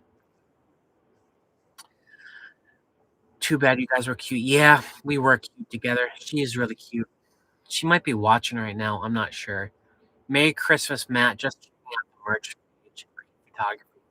Yeah, so my Redbubble, my merch store, if you click it, you'll see a lot of non-Vanlife stuff there. I started that for my art, like drawings, and then when I got into photography, I repurposed it for photography. And now that I'm doing the, the van life stuff, I'm just repurposing it for that. I didn't feel like making a whole new store, linking all the bank accounts, all that administrative stuff. That's such bullshit. So if you go to my Redbubble store, you'll see a lot of stuff not that's not van life related. I think what you do is you click on that Redbubble, that link in my profile, and it says like collections. If you scroll down a bit, there should be one collection that says Under the Radar Van. Click that. That will show all the Under the Radar Van designs. I've got a bunch up there right now. So I will have more. Yeah. Viewers dropped by 400 plus after that now. My viewers dropped by 400? I don't think so. I have 500 viewers right now, which is like 500 more than I expected to get. And I'm amazing people that have stayed on this long. I'm so thankful for this. Someone also just gave me a super chat. OXC, Michelle OXC. Thank you so much, Michelle. I think you just became a member. That is awesome. I thank you for that. I thank all you guys. You guys are keeping me going. Like I said, I feel like I'm missing a ton of stuff. People keep talking about Zaza. Let's leave Zaza alone right now. I hope she's having a wonderful Christmas Eve, whatever she is doing. We are all cracking you all up. I'm not sure. One day Matt showed up in my algorithm. Yeah, I'm very curious how you all found me. 'Cause I've never had a video viral. I think the tour video I did was like the only one I've had that really ever took off. Is that how most of y'all found me through that van tour video? I'm very curious. I, you know, one thing I've learned about YouTube is the only way to grow your audience to like gain new subscribers in a meaningful, substantial way is have a video like take off, be picked up by the algorithm, and then get a whole bunch new followers that way. Otherwise, all my videos just like go to my subscribers and get like the same views and stuff. And most of my videos, I get like 1 or 2 or 3 subscribers from it. Like no growth to it. It's just like feeding the same thing to the same audience over and over again. It's great. I get a reward from that. I'm glad you all appreciate it. It's not growing my channel. I need a viral video. How do I do that? What should I do a video about? How did other van lifers get viral videos? You know, it's funny. I looked at Chrome, who is the only van life channel I ever watched, Van City Van Life. I think he renamed his channel or something recently. I fall on the wayside. But if you look at all of his top videos, they're all tours of like other people's vans. They're not like his own lifestyle, which I find very curious. Makes me wonder if I should try something like that. Start doing tours of other people's vans. I don't really want to do that though. For one thing, I find most other people's vans that I encounter not that interesting. Like just the DIY ones are very rough around the edges. I don't know. Mention in the comments if there's some kind of content you think I should be making on my channel. I could use the creative input. Otherwise, I'm just gonna keep recording everything that I'm doing, and it's just gonna be like more of the same. I did go from 5,000 followers at the beginning of this year to like 15,000 now, which I think is great. I don't know. Is that good? I don't really know. I don't know. YouTube is a whole different animal to me. I try not to follow the whole analytics and all that stuff. I'm just trying to do what I'm doing, make the videos I make. Do I have a pet? Do I want a pet? I would love to have a pet in here. Thing is, a dog or a cat, a big animal, is a lot of maintenance. And believe it or not, I don't spend the day in my van. I'm just in here to sleep at night. Otherwise, I'm at the gym. I'm out doing long hikes, and I can't leave an animal in here unattended. I don't know what I would do. And when I'm in Boston, going downtown to my office, I don't want to leave a dog or a cat in here. I think that's a little cool, and you know, I'm like, I don't know. That's not gonna work. I don't want to take a dog to daycare. I have thought about getting a small animal as a pet, like a rat or a reptile or something, just so there's other creature comfort in here, something moving. But then you can't really cuddle a lizard. You know what I mean? I want a pet I can cuddle. If I got a lizard, I guarantee I would bring it into my bed with me sooner or later and start cuddling with it. I would wake up in the morning like having crushed the stupid thing. It would be like a iguana pancake in my bed, and I would just be so heartbroken because if I get a pet, I want to cuddle with it. I like being intimate with my pets. I like feeling them up close, feeling their body heat. Cats, dogs, I love cuddling with them. I love big dogs. Why am I talking about this? Yeah, I haven't finished this eggnog yet. All right, this eggnog is done. Oh, 2026 travel plans. Okay, so I want to figure out my 2026 road trip tonight so I can start plotting stuff. I was thinking about the Great Lakes. That would be road trip number one. Road trip number two, I was thinking about going down to the southeast, Alabama, Louisiana, the Florida Panhandle, southern Georgia. There's this whole region of the South that I haven't really explored between like Arkansas and Central Florida. I just whipped through there one and only one time. Stopped at Huntsville, Alabama. Stopped at some zoo, I think in Alexandria, Louisiana. It's the only time I've been down there. I haven't really explored Louisiana or Alabama or Georgia. There's some other state down there, right? Like in that mix. I haven't explored that at all. So that's option number two, the whole Southeast. So Great Lakes, Southeast. Option number three was going back to Texas and doing another trip to Starbase, Brownsville, Texas, where the SpaceX factory is. That's where I did my very first road trip. And that was like for 2021. How many years ago was that? 4 years ago? They've built that site up so much since then. I would love to go back there. I also have a friend in Austin, Texas, who lets me stay at his driveway. Like my best friend from childhood lives down there. I would love to see him again. So that's an option. Last option, number four, is just back to like the Midwest. Lake of the Ozarks in Missouri. I've stopped there a couple of times. I remember really liking Lake of the Ozarks. One end of it has these cool trails with like this old abandoned mansion. I think it's called Ha Ha Tonka Castle. And there are these trails you can go around. I had a spectacular time that day. I did that whole area around Ha Ha Tonka and the trails there. I'm pretty sure that was Lake of the Ozarks. I'd love to go down there and spend like a week just around Lake of the Ozarks. That's number four. That's Missouri. So those are the options. I will not be going all the way to the West Coast. I will not be going all the way to South Florida. That's just too far for me. I don't want to put that kind of miles on the van. I am leaning towards the Great Lakes. Yeah, a lot of people are saying Great Lakes. KTJ, Frank Reynolds. Frank, you are commenting a lot. Frank Reynolds, you are my go-to. I'm going to do the Great Lakes just because you said so, Frank, because you've been commenting everywhere. Great Lakes it is. I think I'm going to start in New York, around the Thousand Islands region. What is that lake on that part of New York? Is it Ontario, I think? That one right there. And then I will go down New York and explore some of the sites there. There's some like area of New York where there are all these islands with like castles, Gilded Age mansions on them that I've seen pictures of. I've never explored that.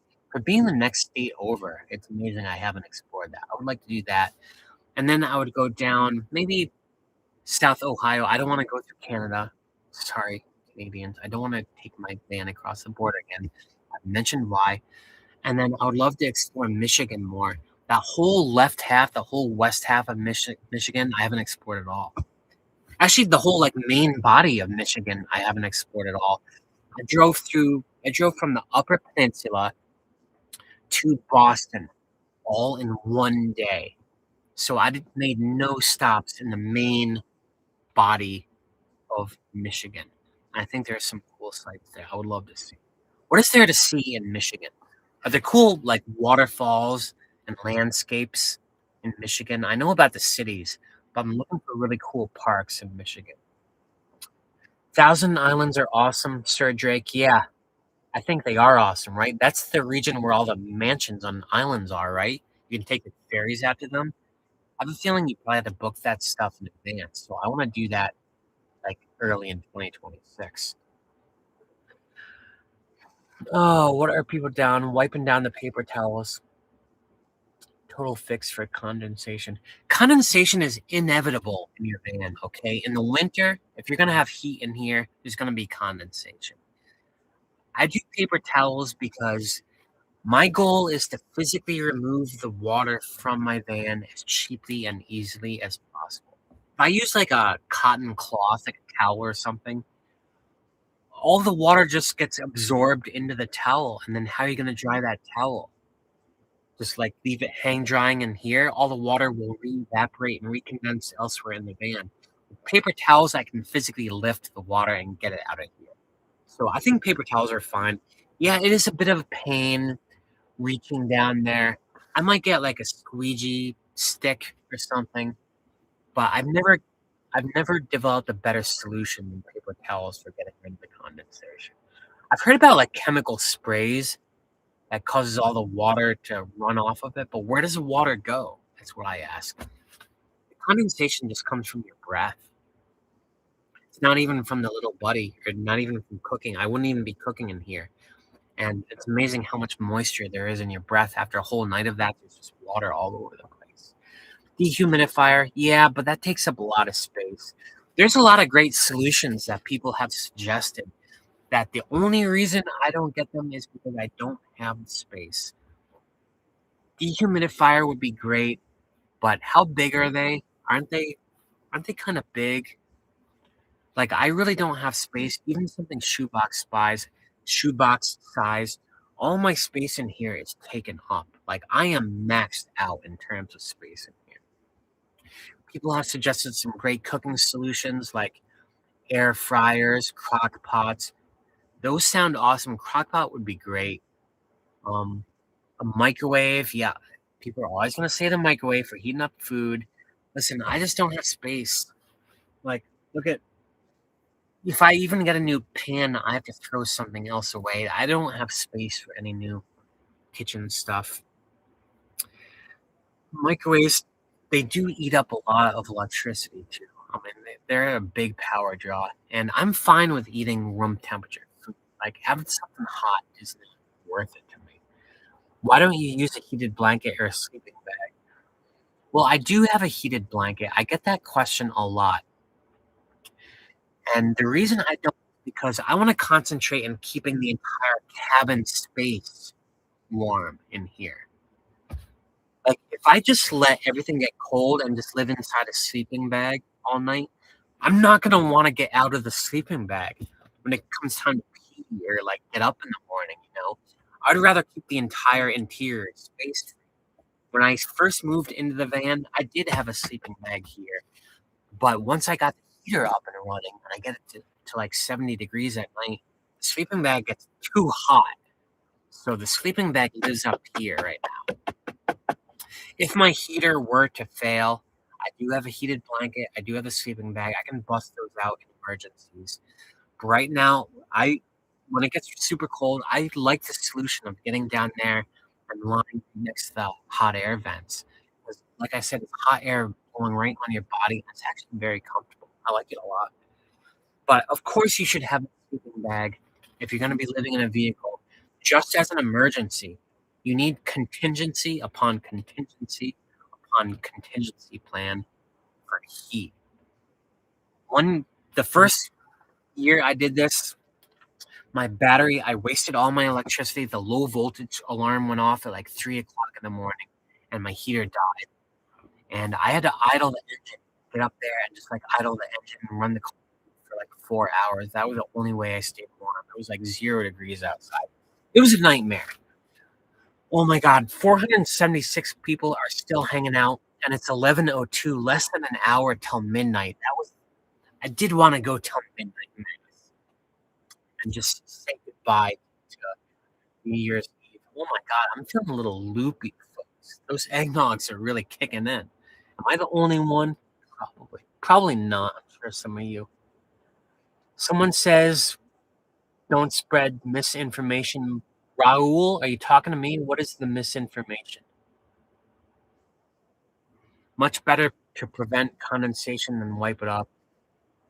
Condensation is inevitable, man. I'm sorry. I don't know what you think living in a vehicle is like. Unless you have a dehumidifier here, unless you're sleeping in freezing cold weather inside your vehicle, you're gonna get condensation, man. It comes out of your breath. It's gonna be like on your windows. There's no way to avoid it. And I don't see what the big deal about wiping it up is. It's a chore you have to do every morning, but it's not that bad. It's not that bad. Yeah, I have a microwave. I only use it to reheat tea or coffee. That is it. Yeah, I would love to have a microwave to like heat up coffee and tea. Like this coffee, I would love to reheat it right now. I just don't have the space, folks. I'm not knocking on microwaves or any other type of appliance. I just don't have the space for more stuff. I'm comfortable with what I have now, and I like it.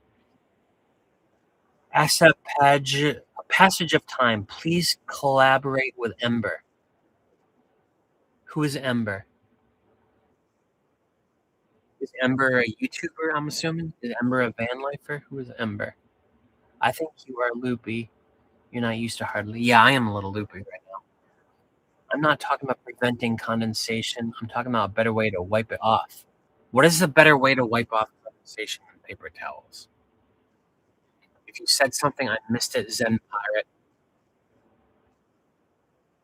Do you ever consider trying those damp red bags? Damp red bags, that is the calcium chloride, I think, right? Yes, I have used those. They're good for like small, tight spaces, but not for like a big room. But I have used those. I have the original. Oh yeah, the Rubik's Cube. My Rubik's Cube record. Oh, all right. Do you want to see me try to blast my record for the Rubik's Cube? Thing about the light in here, it's so dark. It's hard to tell the yellow from the red. Thanks for doing this, Matt. We have you on while dinner. The background looks great. Chris Winter, thank you for watching, man. Thank you. All of you who are still watching, it's amazing. We are so close. I am missing some. You put kitty litter in a sock. Yeah, someone mentioned putting kitty litter in a sock and leaving it in your front window. But then you have like socks full of kitty litter all around your van, and I don't really want that. You know what I mean? I feel like that's unsightly. It's just the condensation is like not an issue. I don't know why people are so hooked up on that. All right, folks, let me take a stab at this Rubik's Cube. So I got it thoroughly mixed up here.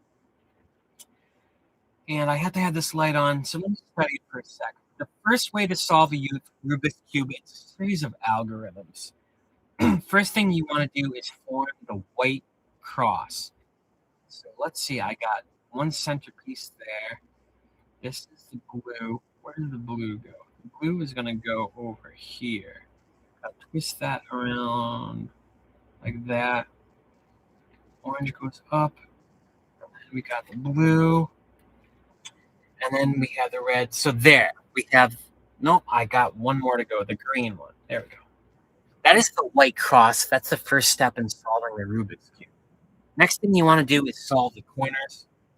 So this is green and white. That one goes right there. Blue and red goes right there. Orange and blue goes right there. Gotta shuffle that around a little bit. Green and orange should go right here. So now I've got the bottom row all solved. Next, you want to solve the next row.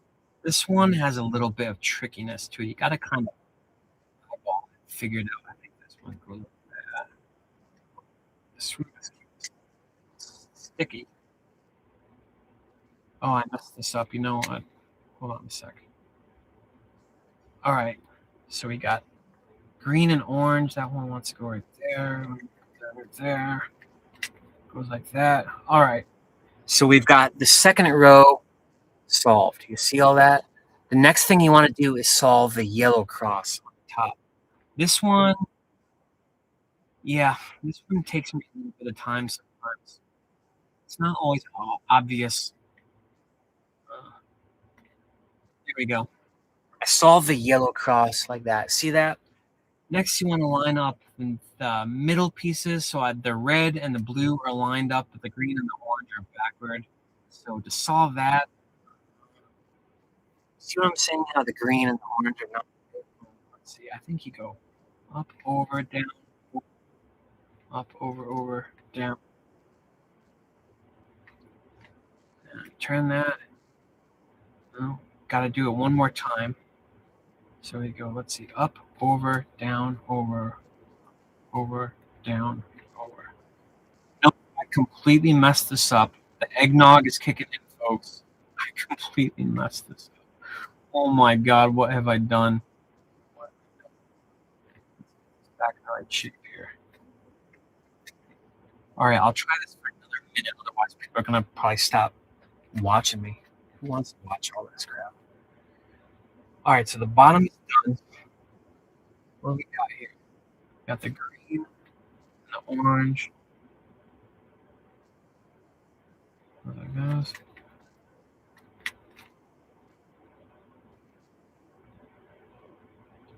Let's see. Like that. And this one goes like this. Got green, orange. Goes like that. That. Yeah, the eggnog is definitely taking effect. I am feeling pretty loopy. I should not be this messed up by now. All right, where are we going here?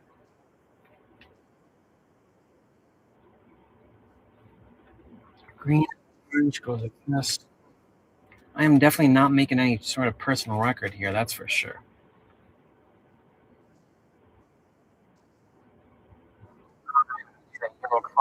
I'm sorry, guys. Are people dropping off? Probably. Now I'm kind of like upset at myself. I got the yellow cross again. I got green, orange, blue. What do we have to do here? We got to go up, over, down, over, up, over, down. You see all that? There we go. That was a little rough around the edges. Sorry for hanging out. Yeah, did I lose a bunch of people? That was definitely not a record. You have to oil the Rubik's Cube from time to time because they get sticky. A lot of salt in the Rubik's Cube is just muscle memory. You know what I mean? A fellow van lifer here, Defext official. Congrats, man. Where do you dwell, Defext? What country? What country do you dwell in?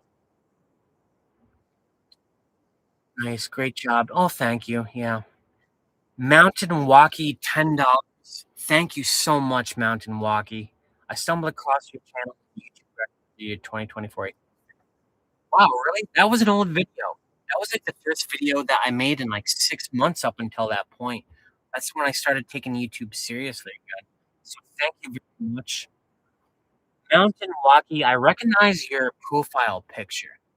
Don't you like dwell around Massachusetts or New York or something? I feel like I've spoken to you before. You're familiar with Built for the East, right? I think you commented when I took the van to Built for the East to get work done. I think you commented, unless I'm confusing you with someone else. BC, Canada. Oh, FX, you're from BC as well. Awesome. My mom is in Vancouver. BC is the best part of Canada. Vancouver is a beautiful city. The stream they need to replace the U-log stream. What is the U-log stream? I don't know. Yeah. Speaking of stream, it is 11:12. Do I need to? I got one shot of eggnog left. Should I just take it now before I forget? Let's do that. Why not? Rather than pound this thing down and then immediately end the stream, that's no fun, right? I got 4 of these. I might as well use it up, even though I'm really loopy. Oh, God, they put these lids on pretty tight, huh? All right, so cheers, everyone. Happy Thanksgiving Eve from BC and Alabama and the UK and New Jersey, State College, Pennsylvania. Where else? Miami.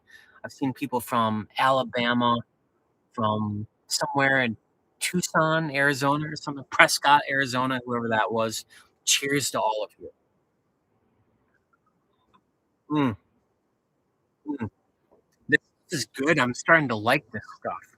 I might switch to this stuff instead of Bud Light. Mm. Yeah, cheers, everyone. Oh my God. Stuff is strong, though. It's the Scottish blood. Yeah, I have Scottish genes. There's actually a castle in my family in Scotland. In 2020, before the pandemic hit, I think I mentioned I was going to go to the UK and do a road trip.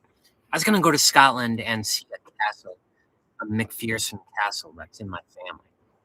I actually got in touch with like the people who run the place. I guess they do like a McPherson clan reunion every couple of years or something. And I was going to try to go to that. I'm really sad that I missed that.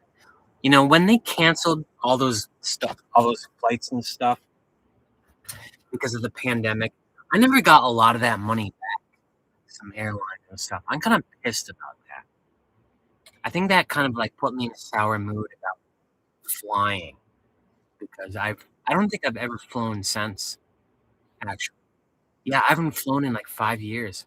I've driven across the country coast to coast like 4 times. I've taken a train across the country coast to coast, Amtrak. I've done that twice. The Empire Builder and the Southwest Troop, I think, was the other one. But I have not flown in 5 years. I just hate flying. Anyone else really hate flying? I hate everything about flying.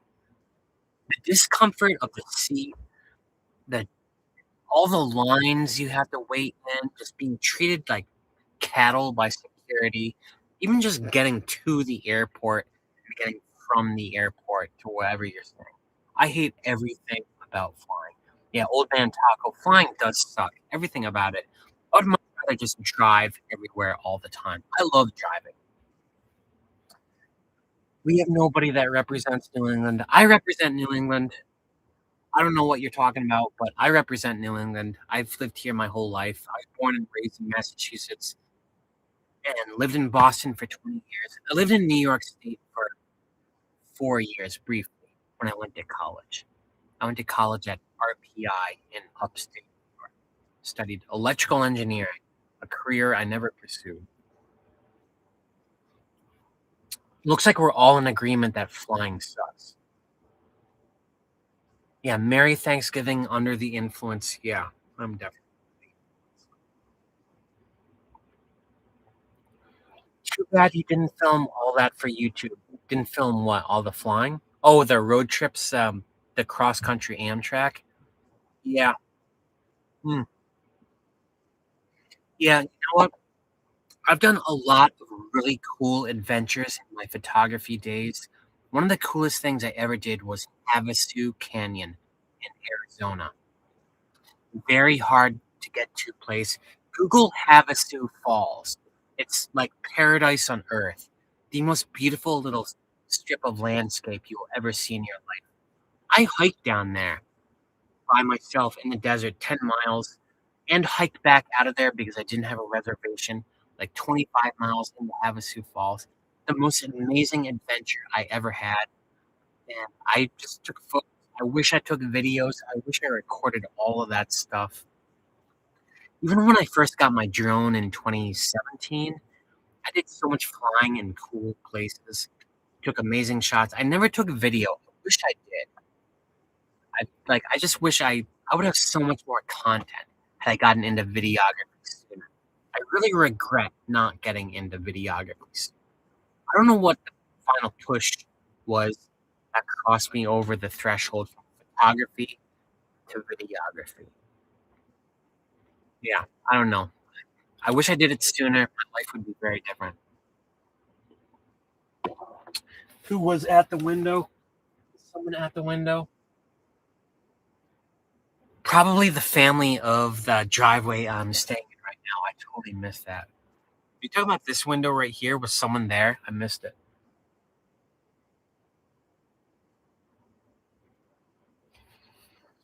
Old man Taco wants to know who the man was too. What man? Was there someone here at the window? Is that what you're talking about? Probably my friend Morgan. He's been in a couple of my videos. I'm in his driveway tonight. Yeah, I am looking a little flushed, aren't I? Yeah, I'm gonna take this thing off.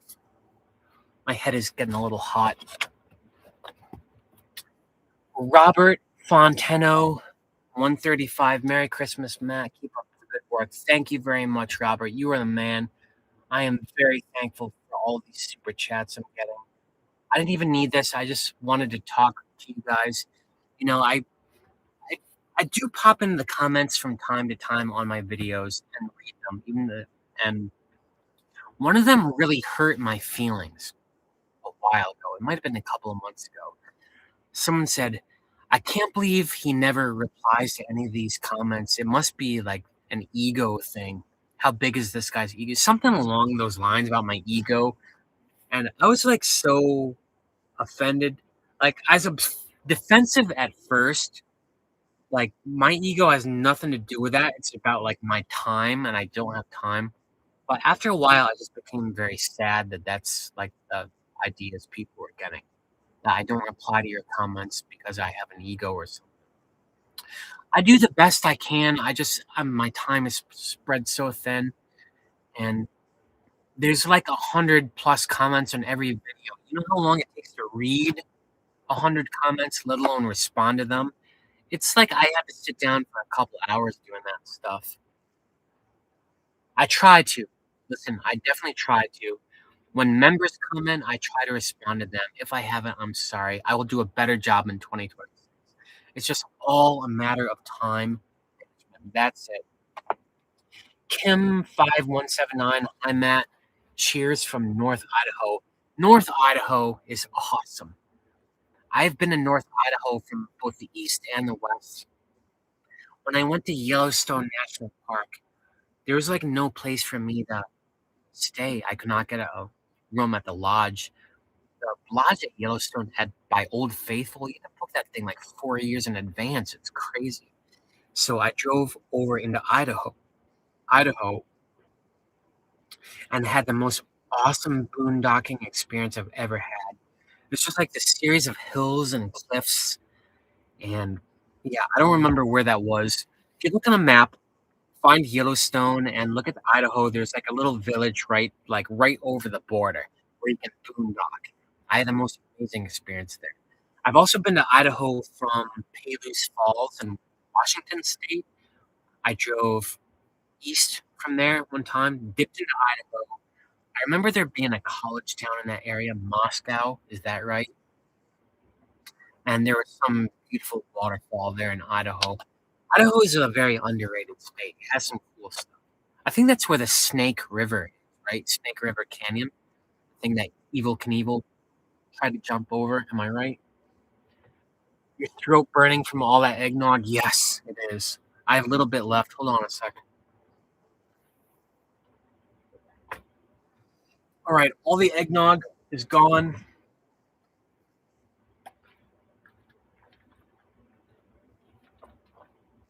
My throat is definitely burning. Yeah, what is the proof? I threw it away. I'm curious what the proof of that eggnog is. It's got like vodka or something. Maybe you should do lives once a month or so. Yeah, maybe I will. My main problem with the live is just having a place to do it from. I'm mostly like sleeping in Walmart parking lots and stuff where I only get like 1 or 2 bars of phone reception. and it would make the live stream terrible. The only reason I could do this tonight is because I found a friend who would lend me a wired connection. Although even that puttered out for a little while. But live streams are great. I mean, I don't know why I haven't done them more often. It's like the easiest way to do a YouTube video. You do it during the stream and you're one and done. You don't have to do anything after. You don't have to edit and add all the thumbnails and the titles and all that crap. It's like you're done with the live stream and that's it. So yeah, I should definitely do them more. Now that I know how to do them, I will try to do them more.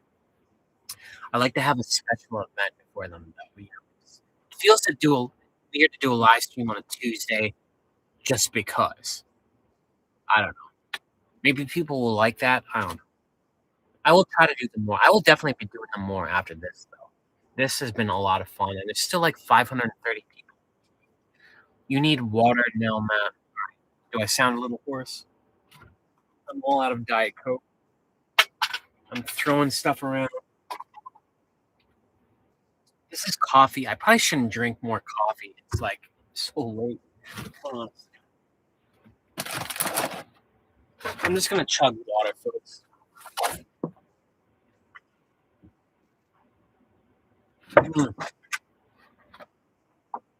Yeah. Okay.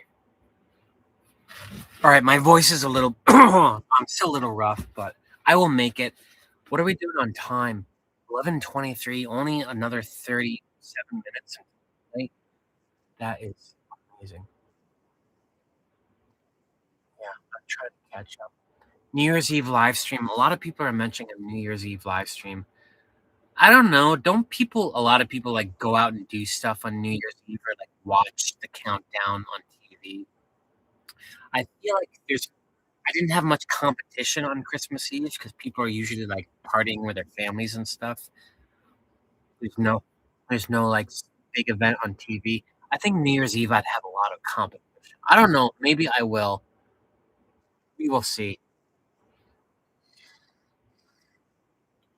Yeah, the chestnuts were great. They are cooling right now. I'm not sure how much of those I will eat.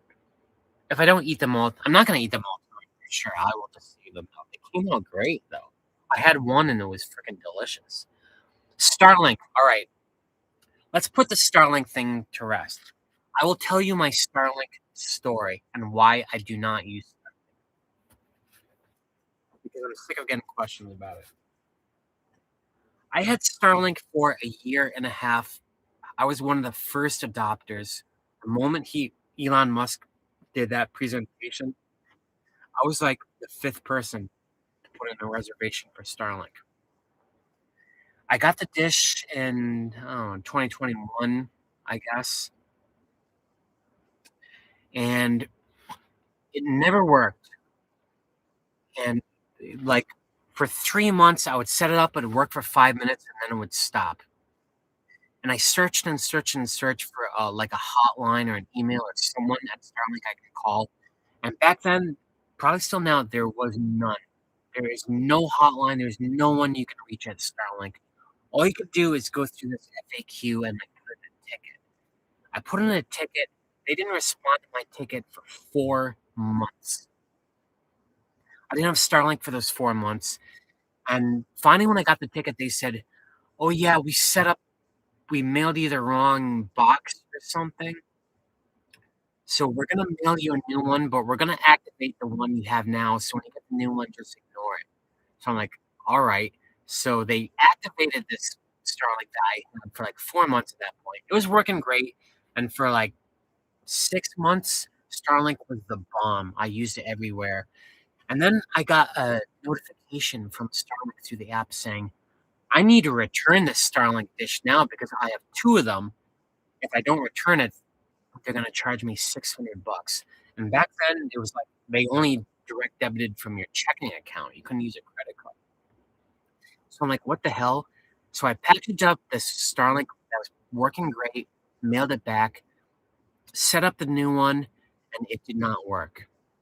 So I put in another ticket, another 3 weeks goes by, and they said, oh yeah, it looks like you have the wrong Starlink on your account. We're gonna send you a new dish. You gotta pack that one up and send it back. I'm like, are you serious? So I did that. I went through that, like, 2 more times. Went through, like, 5 Starlink kits. They kept sending me one that would work for 5 minutes and then would shut down, and I get a notice saying that I have the wrong kit. It doesn't match the one in my account in their computer banks. So finally, I wrote them a letter after a year and a half of this. I said, "I've had this Starlink for a year and a half. It's only worked for 6 months, and I'm unable to reach any person in any way whatsoever. I want, like, 1/3 of all my money back," because they never refunded me anything. They just kept giving me credits, like future credits down the road, kicking the can down the road, but my Starlink continued not to work. So I wrote them a very tersely worded email, said I was gonna sue them, I was gonna file an FCC complaint, and I did a bunch of this stuff. Starlink finally refunded me, like, a few $1,000 of all of this stuff, but, yeah, I can never use Starlink again now, so I can't go back, unfortunately. I just found it to be the worst company I've ever experienced, I've ever dealt with it, which is ironic because I love SpaceX. I'm a Musk fanboy, I love technology, and I love all of that stuff, but Starlink was just the worst experience I've ever had with any company in my life. I would never deal with another company that I depend on so much, that can direct debit, take money right out of my checking account through autopay, and they have no hotline, no number you can call, no email, no whatsoever. It's just the worst experience. So I can never go back to Starlink. I don't want to. I've gotten by without Starlink just fine for years now. So I am not doing Starlink. Hopefully they've gotten a lot better. It's been like 3 years since that miserable experience. Do they have a customer support network now? Do they have a hotline? Do they have an email?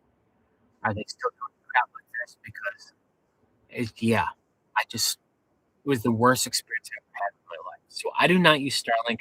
I do not. I don't think they'd even let me get another account now because I tried to sue them and they refunded me like $1,000. So yeah. So I'm not using Starlink. Sorry. Hopefully it's working now. I wasn't like I said, I was an early adopter. I was one of the first people to get the dish when they hardly had any satellites.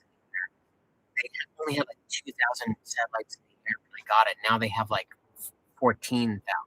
So it's much better now, but unfortunately, that's the price you pay when you're an early adopter for these technologies. You get shit service, basically. Happens all the time. It's not a good experience. I've gotten by just fine. I do have AT&T, and T, and I can tether to my phone where I can just, like, use Bluetooth from my laptop phone and work through that, and that has actually worked great for me, and AT&T is only $9 a month.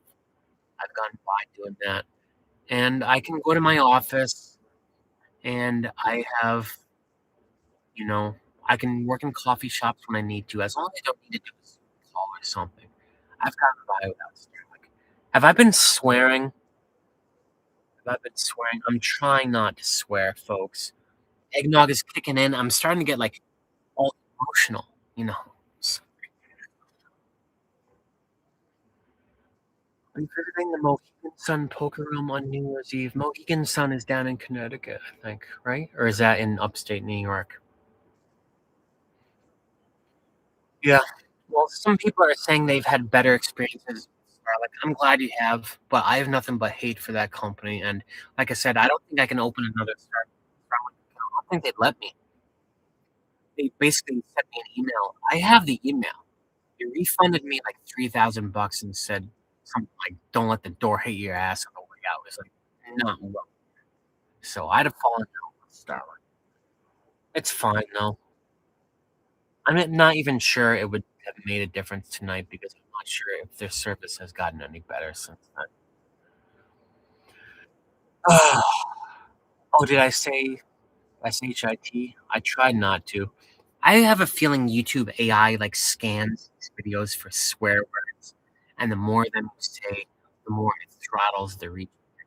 I'm pretty sure they do that. So I try very hard to avoid swearing ever. I try to keep it PG for all my videos. I hope you guys appreciate that because it's actually no, it's been a good influence, though. I swear a lot less than I used to. I found out that you don't really have to swear to get emotions across, you know? What was my last concert? My last concert was Nine Inch Nails, I think. Either Nine Inch Nails in Boston or Alice Cooper in Saratoga. I think both of those were around October. I'm actually going to see Nine Inch Nails again in February. They're coming around for a second leg to I don't know, Boston Garden, I think, maybe. Yeah, I'm gonna go see that. My mic is in and out. Yeah, I can't control the mic, folks. I'm sorry. You probably had over 500 viewers. Yeah, I still have over 500 viewers, which is mind-blowing to me. Like I said, I thought I would have, like, at most 30 viewers for this broadcast because only 30 people hit the like button on the thumbnail for this when I set up a few days ago. I've had over 500 for, like, 4 hours now. That is incredible.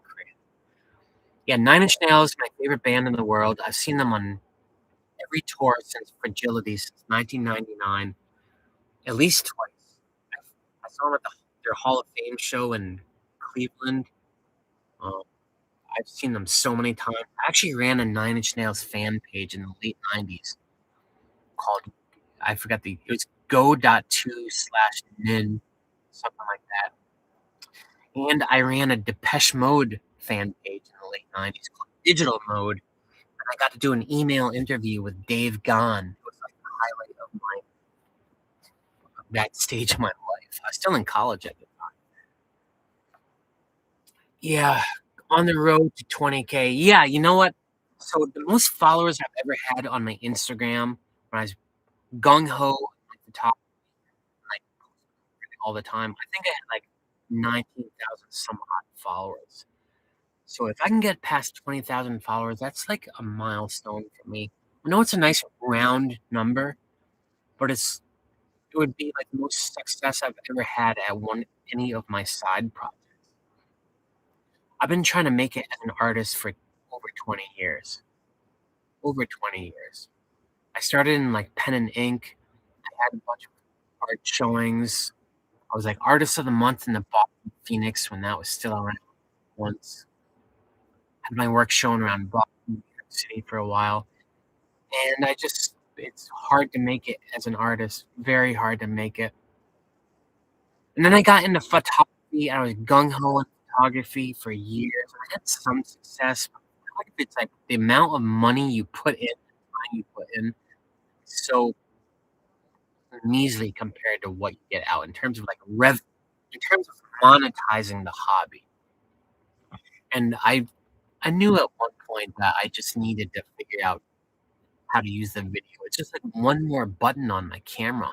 All I have to do is toggle it from camera to video. Why do I not figure this out? Finally, I did.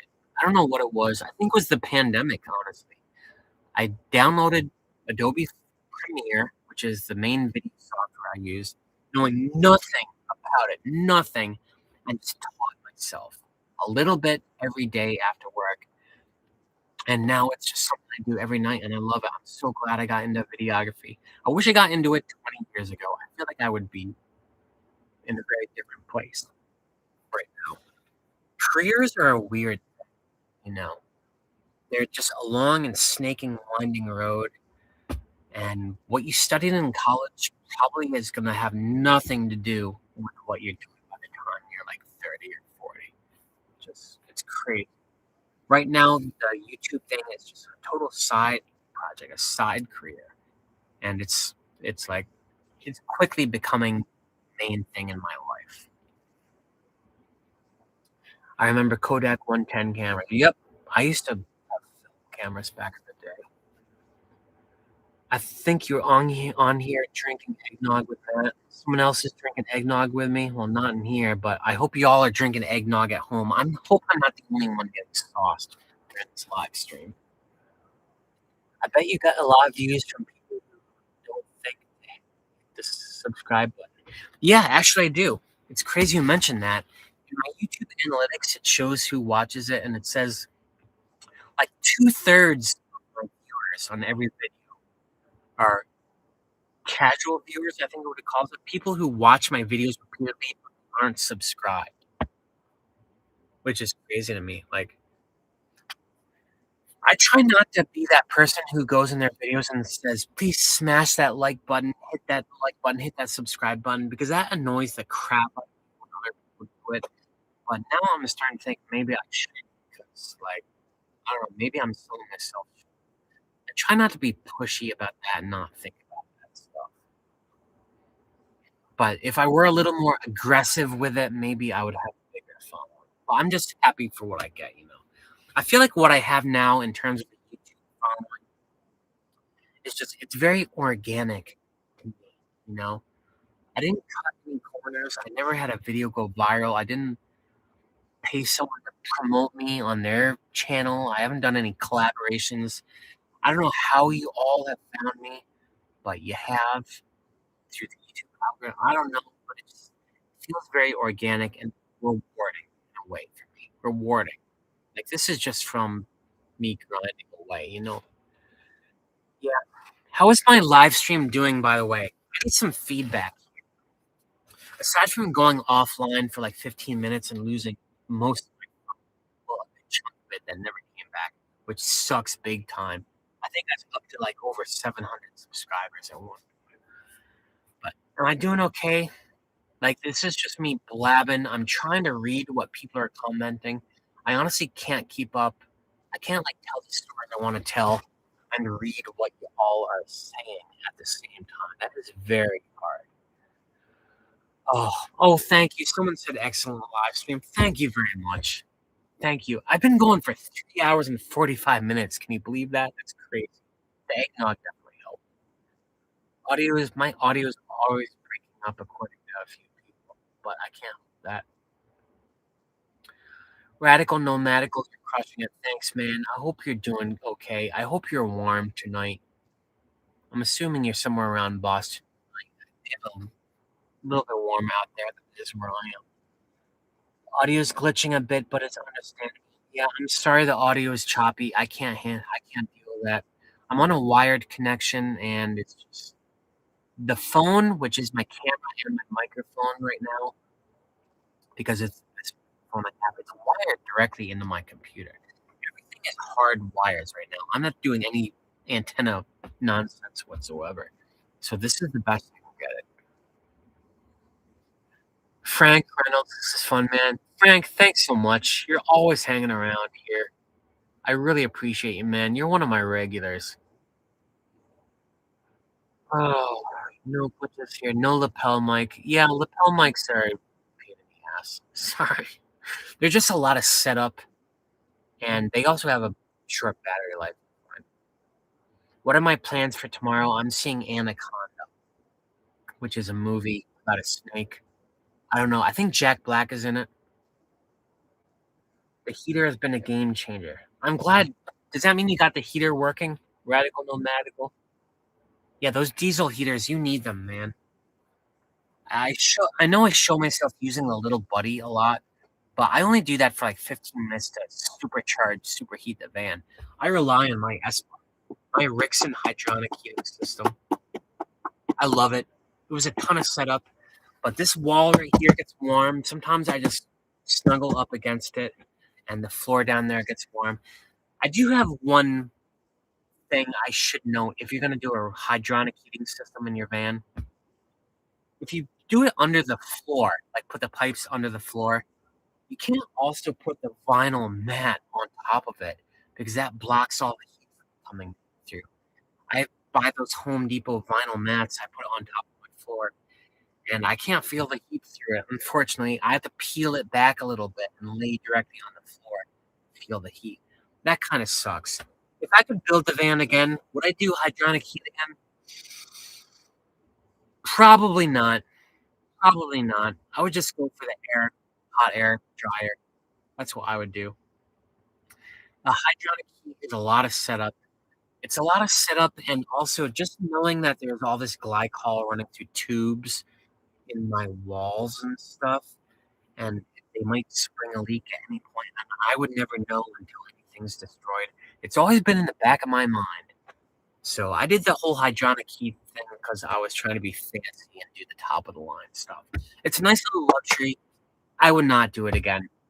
The Rixon system makes it very easy. I don't know. It's up to you guys.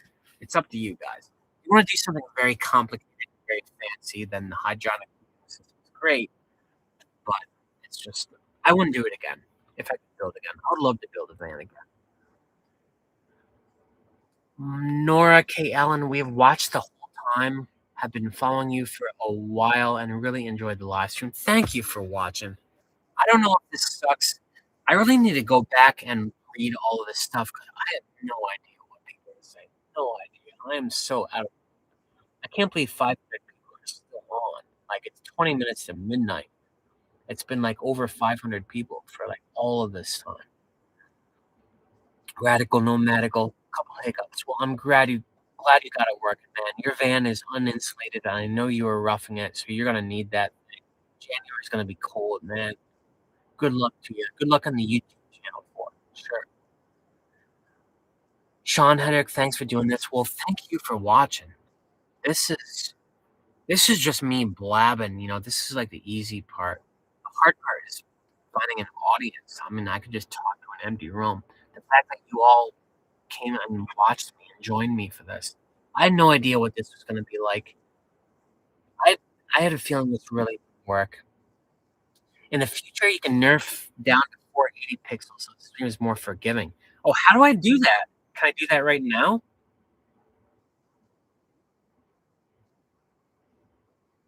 Yeah, I don't know how to do that. I would love to do that.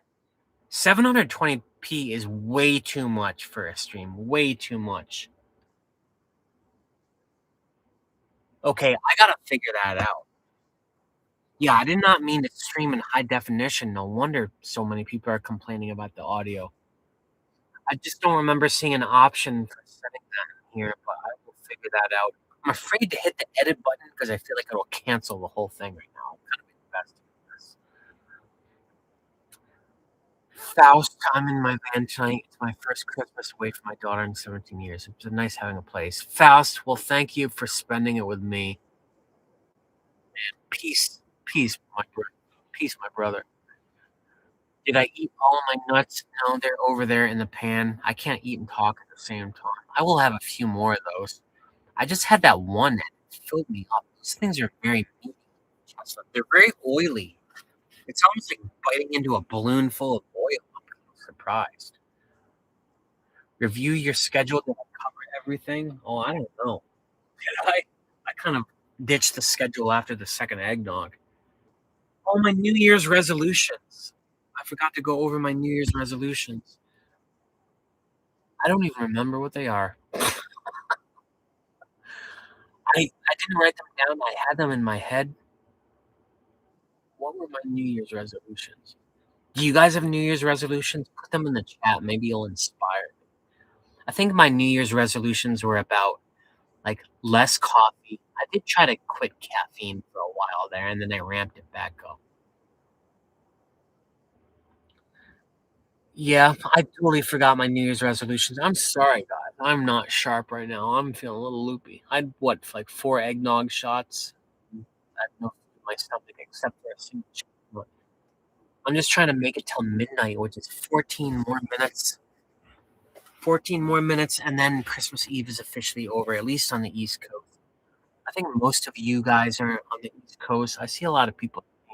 I saw a lot of people saying they're from Western Mass, which is amazing. I mean, I mostly dwell in Massachusetts. So. Oh, it's better to set up that before the live stream. Yeah, definitely. I need to figure all that out.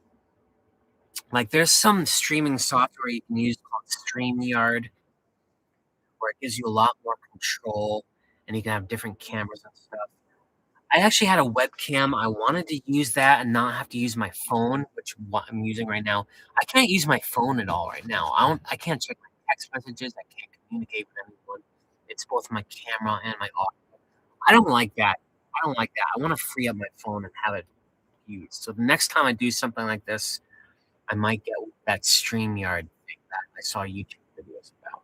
That should make it better. And I want to stream at like 480 pixels. It might be a little choppier, but I think that would solve a lot of problems. I don't want to stream a high definition. I didn't mean to do that. I mean, if I'm gonna be streaming next time, might be streaming. It's trying to stutter.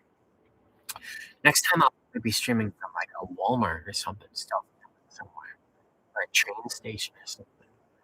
So the connection might be total shit. So thank you for your dedication to your channel. Chrome's content has been all about his new van build. He's not doing any of the work himself.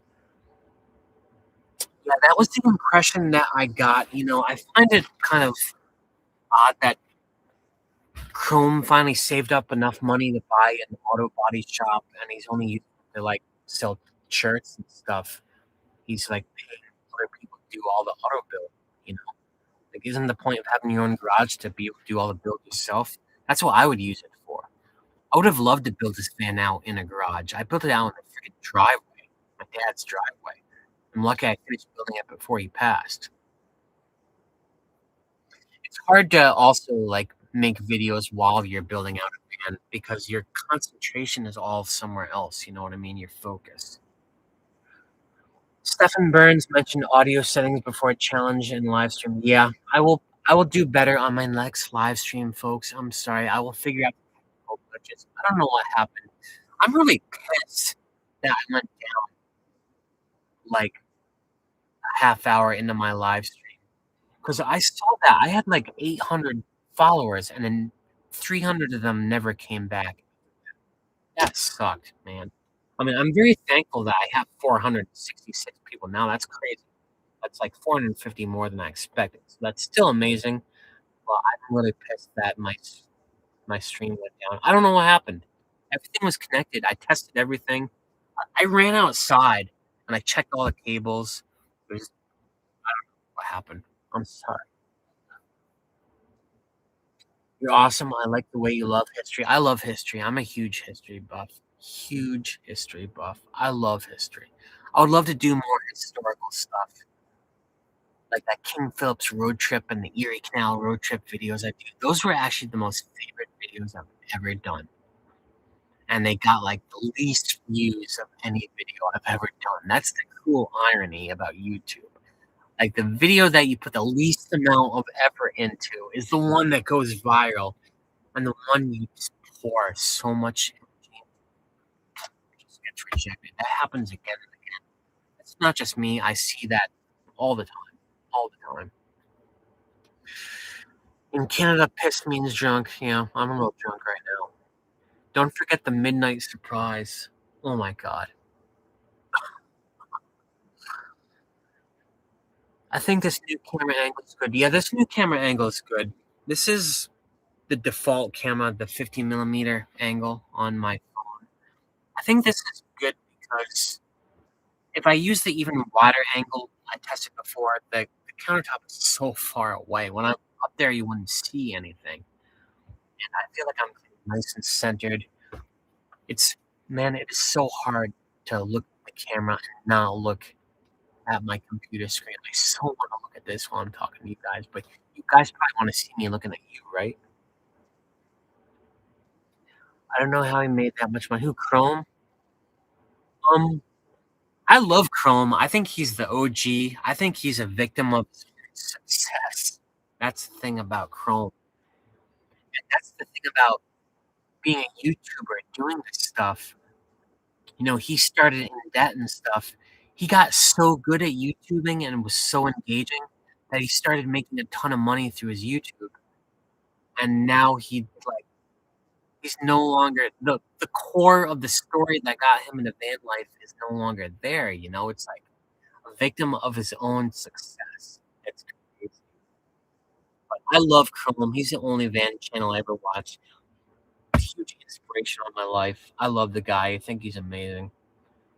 I haven't watched him anymore because I don't have time. I don't want to watch van life stuff. Like I said, once I started living in the van, the last thing I want to do is watch more about other people living in a van. My downtime. I need an escape from reality. I should check out Dan Carlin's Hardcore History podcast. Radical Nomad. I will do that. Dan Carlin's Hardcore History podcast. I will do that. I hope I can read all this live chat. later and go through it all. I feel like there's a ton of stuff I missed. Probably a lot of questions. Thanks for a nice live. Merry Christmas from Palm Springs. Is Palm Springs in Florida or is it California? Or is it in like some Nevada or something? I forget where Palm Springs is. I'd rather you answer comments than look into the camera. No idea who Chrome. Chrome is the guy behind Van City Vanlife, a YouTube channel. Although it's called the Chrome Project now. He's a van dweller. Oh, FLA. Merry Christmas from Oregon. I love Oregon. Talk about God's country. I talked about New York State having tons of landscapes. I think Oregon is the only state above New York in terms of diversity of landscapes. Oregon is so beautiful. I've done a couple of road trips there. I think, what is it, Ruby Beach? Is Ruby Beach in Oregon or is that in Washington? I forget. And there's also Haystack Rock. I went there. Bandon, I think is the name of the town. They have like a painted hills in Oregon. Mount Hood. I hiked up Mount Hood a bit. Trillium Lake, the most beautiful lake I've ever been to. I have a bunch of those photos in my Redbubble store that I took in Oregon. I love Oregon. Oregon is amazing. Just a beautiful state. I would love to get back to Oregon for sure. Just so many landscapes within a short drive of each. Beautiful waterfalls too. Palm Springs is in the desert of California. I'm thinking of Palm Beach. Yes, that's it. I always get Palm Springs and Palm Beach confused. Explore southern Mass and Rhode Island. I will. I've been meaning to get down to Rhode Island. Believe it or not, I don't think I've yet taken the van down to Rhode Island in any of my videos. I've been to every other New England state except Rhode Island. I will get there. Maybe in the new year. Maybe in January. There's a lot of cool stuff in Rhode Island. Are there good places to dwell in Rhode Island? I'm not familiar. Are there like Cabela's and like places like that, Walmarts and stuff that are safe? Rhode Island is a very populated, built-up place, so I'm not sure how tolerant they are of that. Rhode Island does have beautiful coasts. Newport, the Breakers. I went there as a kid. Beautiful rock coast. Checking in from Central Connecticut, like Hartford. I've been meaning to go to Mark Twain's house, which I think is just outside. I will be going to Central Connecticut in about a month. Salisbury, Connecticut. They do a big ski jump thing there every year that I want to go see. It was canceled last year due to weather. I want to go see that. I think that's in Salisbury, Connecticut. Maybe not Salisbury. I don't know. One of those towns near Hartford. Yeah. Some Walmarts in Rhode Island are good. I'll take your word for it, man. I'm assuming you've been there. I love Scott. Yeah, I don't know.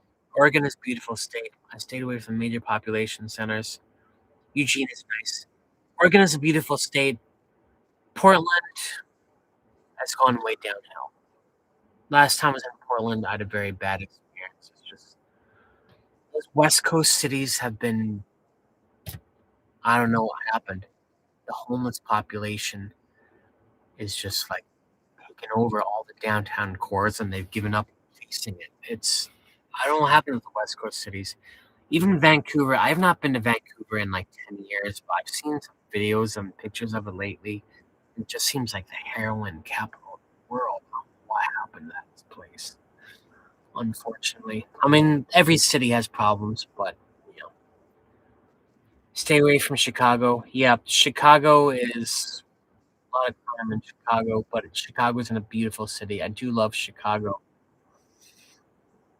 The thing is, a lot of people said, how come I don't take my van down to Manhattan, New York City? Listen, I would never park this van in New York City on the street somewhere like Van Allen or Brooklyn or something and leave it unattended while I go do touristy stuff. If I go to New York City, I want to do touristy stuff, go to all the museums and stuff. My mind would just be on my van. Is it safe? Is it broken into as right this very moment? I would just not be relaxed at all. That's why I don't bring my van into New York City. I have no interest. This is my baby. Like, it's insured and stuff, but I just can't afford to lose everything in here. I don't want to. I would just be anxious all the time. So when I go down to New York City, I leave it in like a guarded place somewhere and just take the train down for a few days. That's what I. Vancouver Island. I would love to get to Vancouver Island. I wish I used to go to Vancouver a lot before I got that van and went to visit my mom. I kind of miss it. I miss her. I will be seeing her in a little bit. I never made it to Vancouver Island. It seems like a great place for a van life. Like tons of places. I'm like home. I started off in the city, but once I started venturing out to like the forests and the trails and stuff, that's all I want to do every single. My caveat is wherever I sleep, I want there to be a Dunkin' Donuts within 10-minute drive of wherever I am. I live in New York. I would never touch your van. Well, thank you. A passage of time. Thank you for not touching my van. But keep doing what you're doing. All right. Yeah. All right. Time to turn off the inverter and the Starlink. You did good, dude. Thank you. Oh my God. It's 11:58, guys.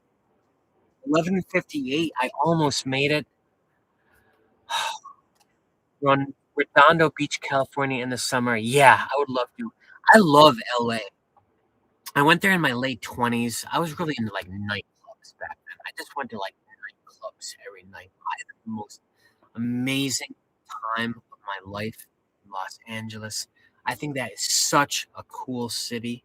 Such a cool city. I am dying to get back to Los Angeles.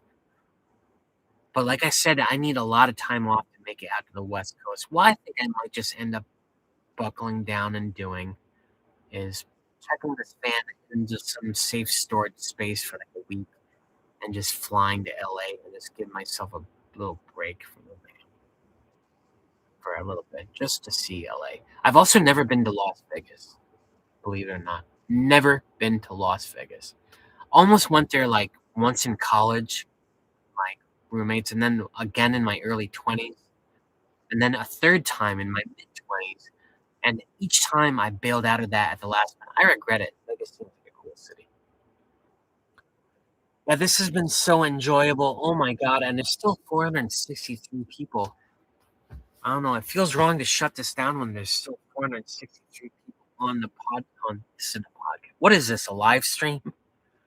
Yeah. How many of y'all are in the East Coast? It seems like a lot of you are not. It seems like most of you are not in the East Coast, so it's probably not midnight where you are. Merry Christmas, everyone. It is midnight. I made it. It is Christmas Day. Here's a toast.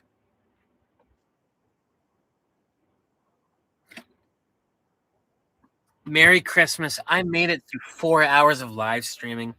I solved a Rubik's Cube after 4 shots of eggnog. I managed to get my live stream up and running again after the internet tried to destroy it 30 minutes in, and 478 people are still online. That is amazing. I want to say thank you to all of you for following along. Oh my God. I'm going to eat a banana right now because I need something in my stomach. This thing is just like, oh my God, look at the size of this. Yeah, I love bananas. I love fruit. I usually eat them after I get out of the gym. It's just like sugar high and stuff. I don't know.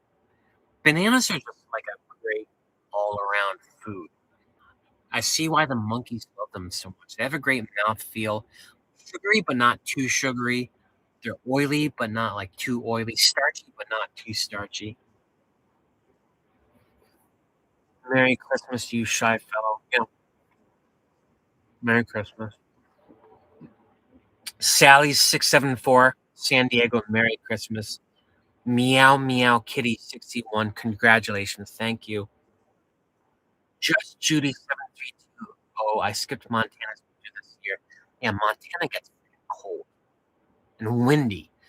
I was driving through there. I thought Satan took the wheel of my vehicle and was trying to drive me off the road. The wind caught my van and like I almost went right off the highway. It was in Montana. I had to pull over. That's another thing. If you're gonna get a van and you've never driven a tall vehicle before, be prepared for a wind taking it, zigzagging it across the road. That's kind of scary, really scary. Good night, Matt from Chicopee, Matt. Chicopee. I don't know where that spice is that I used in my chestnuts. This Key West seasoning. This is from Arnold's. Arnold's Meats in Chicopee, Massachusetts. So, Chicopee is getting some love tonight. I think it's like fourth largest city in Massachusetts or something.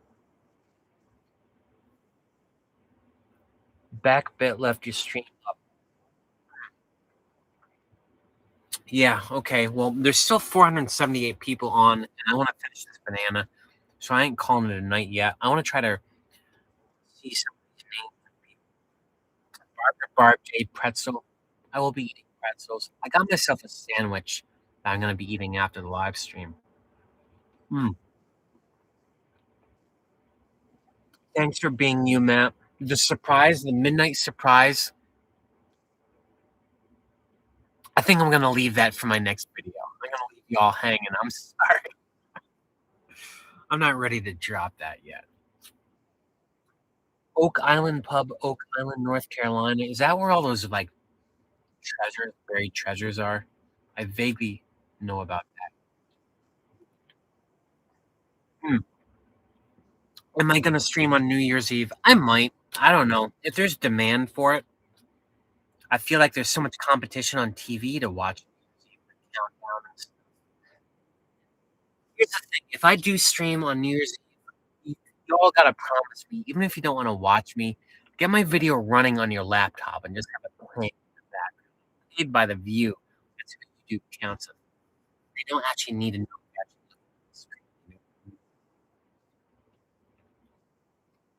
The Oak Island is Nova Scotia. Yeah, that's what I thought. I thought the Oak Island, the treasure place, is like up further north. Like Vikings went there and Crusaders and stuff, right? Merry Christmas, Matt. It's so nice to see someone from our area doing videos from our area in Hinsdale. Are you from Hinsdale, Mass? Andy Bunn? Yeah, I'm in Hinsdale right now. Hinsdale is where the Housatonic River starts. Beautiful little town. Have I driven through the Quabbin Reservoir? I have. I've done videos on it. As for like the abandoned town common, I think it's like Dana. You can't drive to it. The roads are terrible. I would like to hike to it. I have not done that yet. I will do that next year, probably in the spring. Donny Osmond loves bananas. There is a old clip of him. Bananas are great. I don't know what to say. They're like the perfect food to me. Just the mouthfeel of them. The surprise is going to have to wait. I'm sorry. Yeah. The surprise is half baked at this point. I need to figure out that. You don't need a passport to get to Oak Island Pub.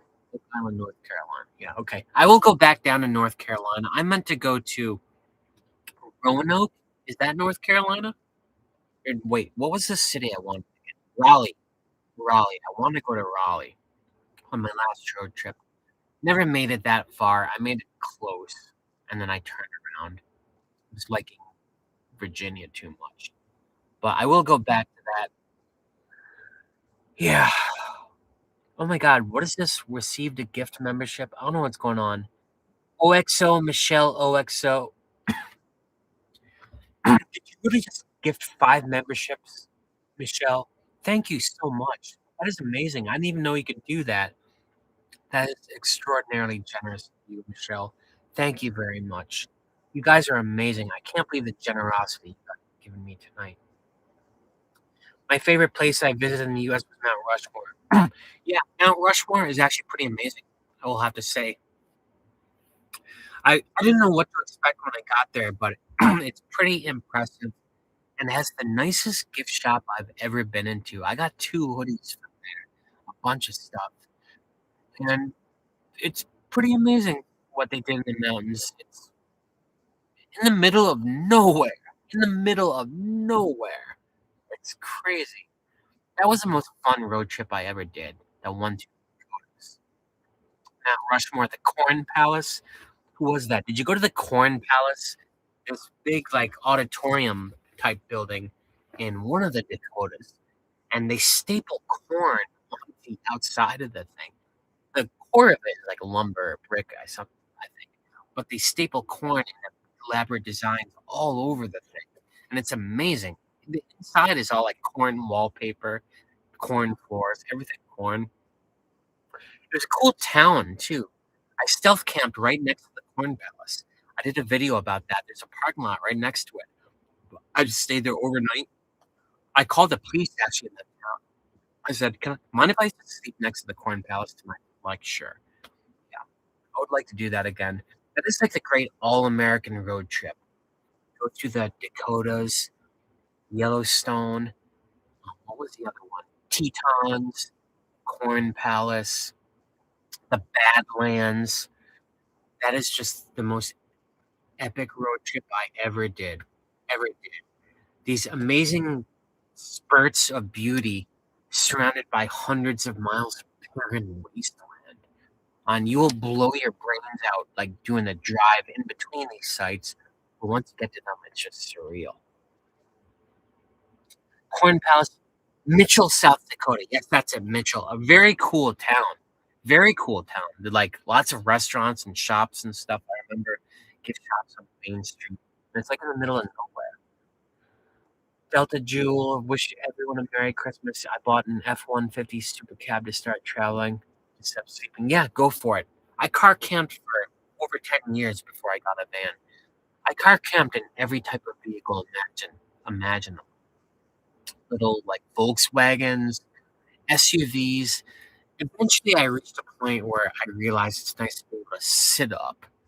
And then I'm like, yeah, once I got a van where I can stand up, there's like no going back to sitting down. If you're gonna get a van, I recommend getting a high van, really, so you can stand. It just completely changes the experience of living in a vehicle when you can stand up inside. I find completely different experience. It's like going from dial-up to broadband. It's just like going from a low rise to a high roof. It's no going back. Yeah, you're still on good. Historic Charleston, South Carolina, and Savannah, Georgia, both awesome cities. Actually, I don't think I made it to Charleston. I've been to Savannah. I went to Savannah before I got into van life, rented a car. And very beautiful town. There's also a park there called George L. Smith State Park, maybe an hour outside of Savannah, where the cypress trees just grow out of this pond. It's surreal. Cypress are amazing. I think at this George L. Smith State Park is where they filmed a piece of the Muppet movie, like the opening, where Kermit is like in a boat singing or playing the ukulele or something. That was just outside of Savannah. George L. Smith State Park. I remember it. Savannah's very cool. I think if I would love to go down there. I love Raleigh, Hannibal. Yeah, Raleigh seemed really cool. I just spurted through it. Spent a couple days outside the town. Never went through the main core of the city. There were some really cool campgrounds around there. I remember. I would love to go back there. Maybe I'll do that again. I don't know. Actually, I take it back. Great Lakes it is. I'm all set in Great Lakes. I'm not gonna change my mind again on that. Family and I built out a Sprinter this year. We don't live in it, but we travel a lot. Head to Utah next week. That was SJAB 5897 something. Awesome. Sprinters are cool. Have a hell of a fun time. Utah's amazing. I'd love to get back there. Utah, lots of beautiful landscapes out there. The West is just crazy. The whole United States has so many beautiful landscapes, you know. Like every part of it is beautiful. Even the Everglades, even though it's just like flat swampland, it's still beautiful in its own way. I found beautiful landscapes in every state I've been to. Every state. Even Delaware. I was blown away by some of the lakes in Delaware. It's like the Florida of the North. They have cypress. Cypress trees, the most northern place they grow is in Delaware, actually. Yeah, lots of great stuff. Savannah's my old college town. Yeah, I want to go back to Savannah, definitely. I spent a couple of nights there, but I would love to go back. I didn't really explore the nightlife or the restaurant scene in Savannah when I just stayed there as a base and then went outside the city to see parks and do photography and stuff. Yeah, I've been all over the United States. I've been to every state at this point except Alaska. In my photography days, I traveled a lot, a lot. Like, I didn't just start traveling when I got the van. I rented cars, like, every single week for, like, 10 years. Spent tens of thousands of dollars in car rentals. One of the reasons I got the van, saving money not just on rent, but on hotels and car rentals. Those are 2 big costs. If you like to travel a lot, hotel lodging and rental cars, that's a lot of money. It eats up fast. This isn't just my house, it's my car, you know, and it's where I sleep on road trips so I don't have to pay for hotel rooms. I saved so much money. I did a whole video about how much money I've saved doing this lifestyle. It took I remember from that video, it took me 3 years living in the van to recoup all the money that I spent building out the van. Took, like, exactly 3 years to, like, recoup all that money, and then it's just gravy, and now I'm saving a shitload of money. So, I remember with Chrome too, I think it took him 3 years to get out of debt and start making money. That seems to be the thing. Buying a van, building it out, it's gonna cost you quite a bit of money. You will save money on a month-to-month basis down the road, not paying rent or mortgage or whatever it is, but it will take some time. It seemed to take, like, 3 years. So, if you're gonna do van life, for financial reasons, you wanna commit to it for a little bit of time. I'd rather stay in a van than a hotel, Mojo 8959. You got that right. Oh, hell yeah. This is, like, better than any motel room I have ever had. I mentioned in videos that I feel like hotels should be paying me for the inconvenience of having to pack up everything, move it up a flight of stairs, stay in some stupid room. I vastly prefer it in here. Vastly prefer. I think the last time I stayed in a hotel when I was down in Virginia, all I could think I was just looking around the room the entire time and thinking of all the wasted, unused space. Like, you could have shelves there and there and there and there and there. There's a big blank wall with nothing on it, not even artwork on it. I'm like, there's so much wasted space out there. The van is just this is perfect, having everything within arm's reach. I love this so much. I would just stay in here every night if I could. Great Lakes definitely a superior trip than trip to Raleigh. Yeah, I agree, Hannibal, and I've been to Raleigh a couple of times. Great Lakes, I just whipped through that one time, camped out on the Upper Peninsula, and then just whipped all the way to Boston the very next day. So I have not explored the Great Lakes. I will be doing that. That's for sure. Gonna start in upstate New York around the Thousand Islands and go from there. That's it. That's my 2026 road trip. I'm not changing my mind again. Secret 007, hello from Dalton, Massachusetts. Oh, you're pretty close by. I'm in Dalton a lot. You probably see me at Juice and Java, right? I'm there all the time. I wish it were open tomorrow. I hope there's a Dunkin' Donuts open tomorrow because I have no breakfast in here. I don't feel like eating chestnuts for breakfast. VVLV 101. I love traveling in my van. It's so great. Hitting everything you need. I agree. I agree. It's something you don't realize how much time and effort goes into actually, like, packing for trips. Packing and unpacking and planning and logistics and all of that stuff. I don't have to deal with any of that anymore. Like, everything is here. I just drive my entire life to wherever I wanna go. It's so convenient. It's addictive. It's addictive. I've been doing it for so long now that I don't feel like I could ever go back. I've been thinking about that. I don't know if I could ever go back to living in an apartment or a house. I originally got into this to save money so I could eventually buy a house. That was the first plan. But now that I've gotten comfortable van life. It's not as scary as it used to be. I've gone through all the trials and tribulations. I've developed a vast portfolio of safe places to dwell and sleep. I'm not as scared anymore. Now I don't wanna quit. I don't wanna quit. If I got a job in, like, the West Coast or something, I would have to turn it down if I can't live in my van while I'm there. I don't wanna rent an apartment ever again. I don't ever wanna rent.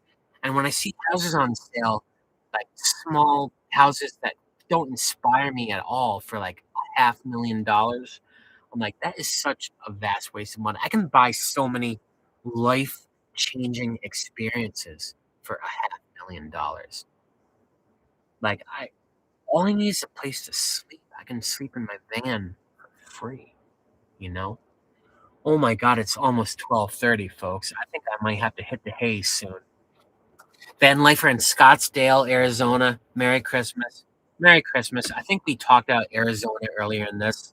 I took my rental car to the Superstition Mountains in Phoenix, Arizona, the trailhead for the Wave Cave, and I melted the dashboard. I didn't know that could even happen with cars, but yeah, Arizona gets hot. Flint, Michigan. I will stop at Flint, Michigan. I hope they fix their water problem in Flint, Michigan. Is it still poisonous? Great Barrington Lennox Patisserie open at 8 a.m. All right, well, that's good to know. Tomorrow, do they have bagels at the Lennox Patisserie? Because I do need bagels. I don't like pastries for breakfast. I put 50-liter freezer under my pillow in the Prius Prime boondocking hiking area for days. Got it. Oh, hell yeah. Sounds great. Sounds great. I always loved car camping. Loved it. Once I got into it, there was just no other way to travel for me. The van is great because I can take showers and stand up and stuff and not have to change like while I'm lying down. That was always a big problem. Rent is a total waste of money. I couldn't agree more. I couldn't agree with you more.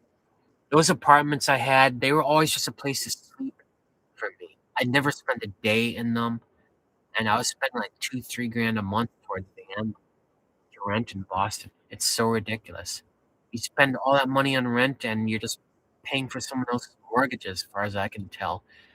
It's oh my god, I can't imagine ever renting an apartment again. That is out. Buying real estate, what I would like to do is buy an empty plot of land and build my own house. I mentioned that a couple of videos ago when I went to that castle, whatever it was, Hammond Castle, how this guy just like saved up money his whole life and then bought this plot of land and built a castle out of his fantasies. He like designed it himself. I want to do exactly that. I want to build my own house, just like I built my van. I might even build it out of 80/20 aluminum. Design it, design the layout. I might not be able to do that until my 50s or 60s or 70s because the kind of house I want would probably cost like $10 million. But yeah, I just love building my own thing. I don't like living in someone else's thing. Everything I do, I like building myself. I'm just that kind of person. You know what I mean? Alita did Jude. Good night. Great live stream. Thank you. Radical Nomadical Peralta Trail. I've hiked that too. Where is that? Peralta Trail? Is that an Arizona place? I was in Quartzsite when it was 119 degrees. Yeah, when I was in Phoenix, it was like a heat wave. I forget the year. It was like record setting. It got to 120 something. And yeah. Inside the rental car, I'm sure it got to like 200 degrees. How hot does it have to be to melt vinyl plastic in a dashboard, for God's sake? That was crazy. I do like I do like being hot a lot more than I like being cold. So, folks, I am getting tired. I think I'm gonna wrap this up. There's still almost 400 people on, which is crazy, and I have to thank all of you for sticking with me all night long. I'm on the East Coast. I made it till midnight. I did everything I wanted to do. I reconnected with you all, and now you know why I don't respond to all your comments. I would rather do something like this, respond to your comments this way. Thank you, everyone. Have a very Merry Christmas. I'm gonna crash right now 'cause I'm tired. Until next time, the next video, I'll take a break for a few days. Peace out. Now let's see if I can figure out how to close this thing.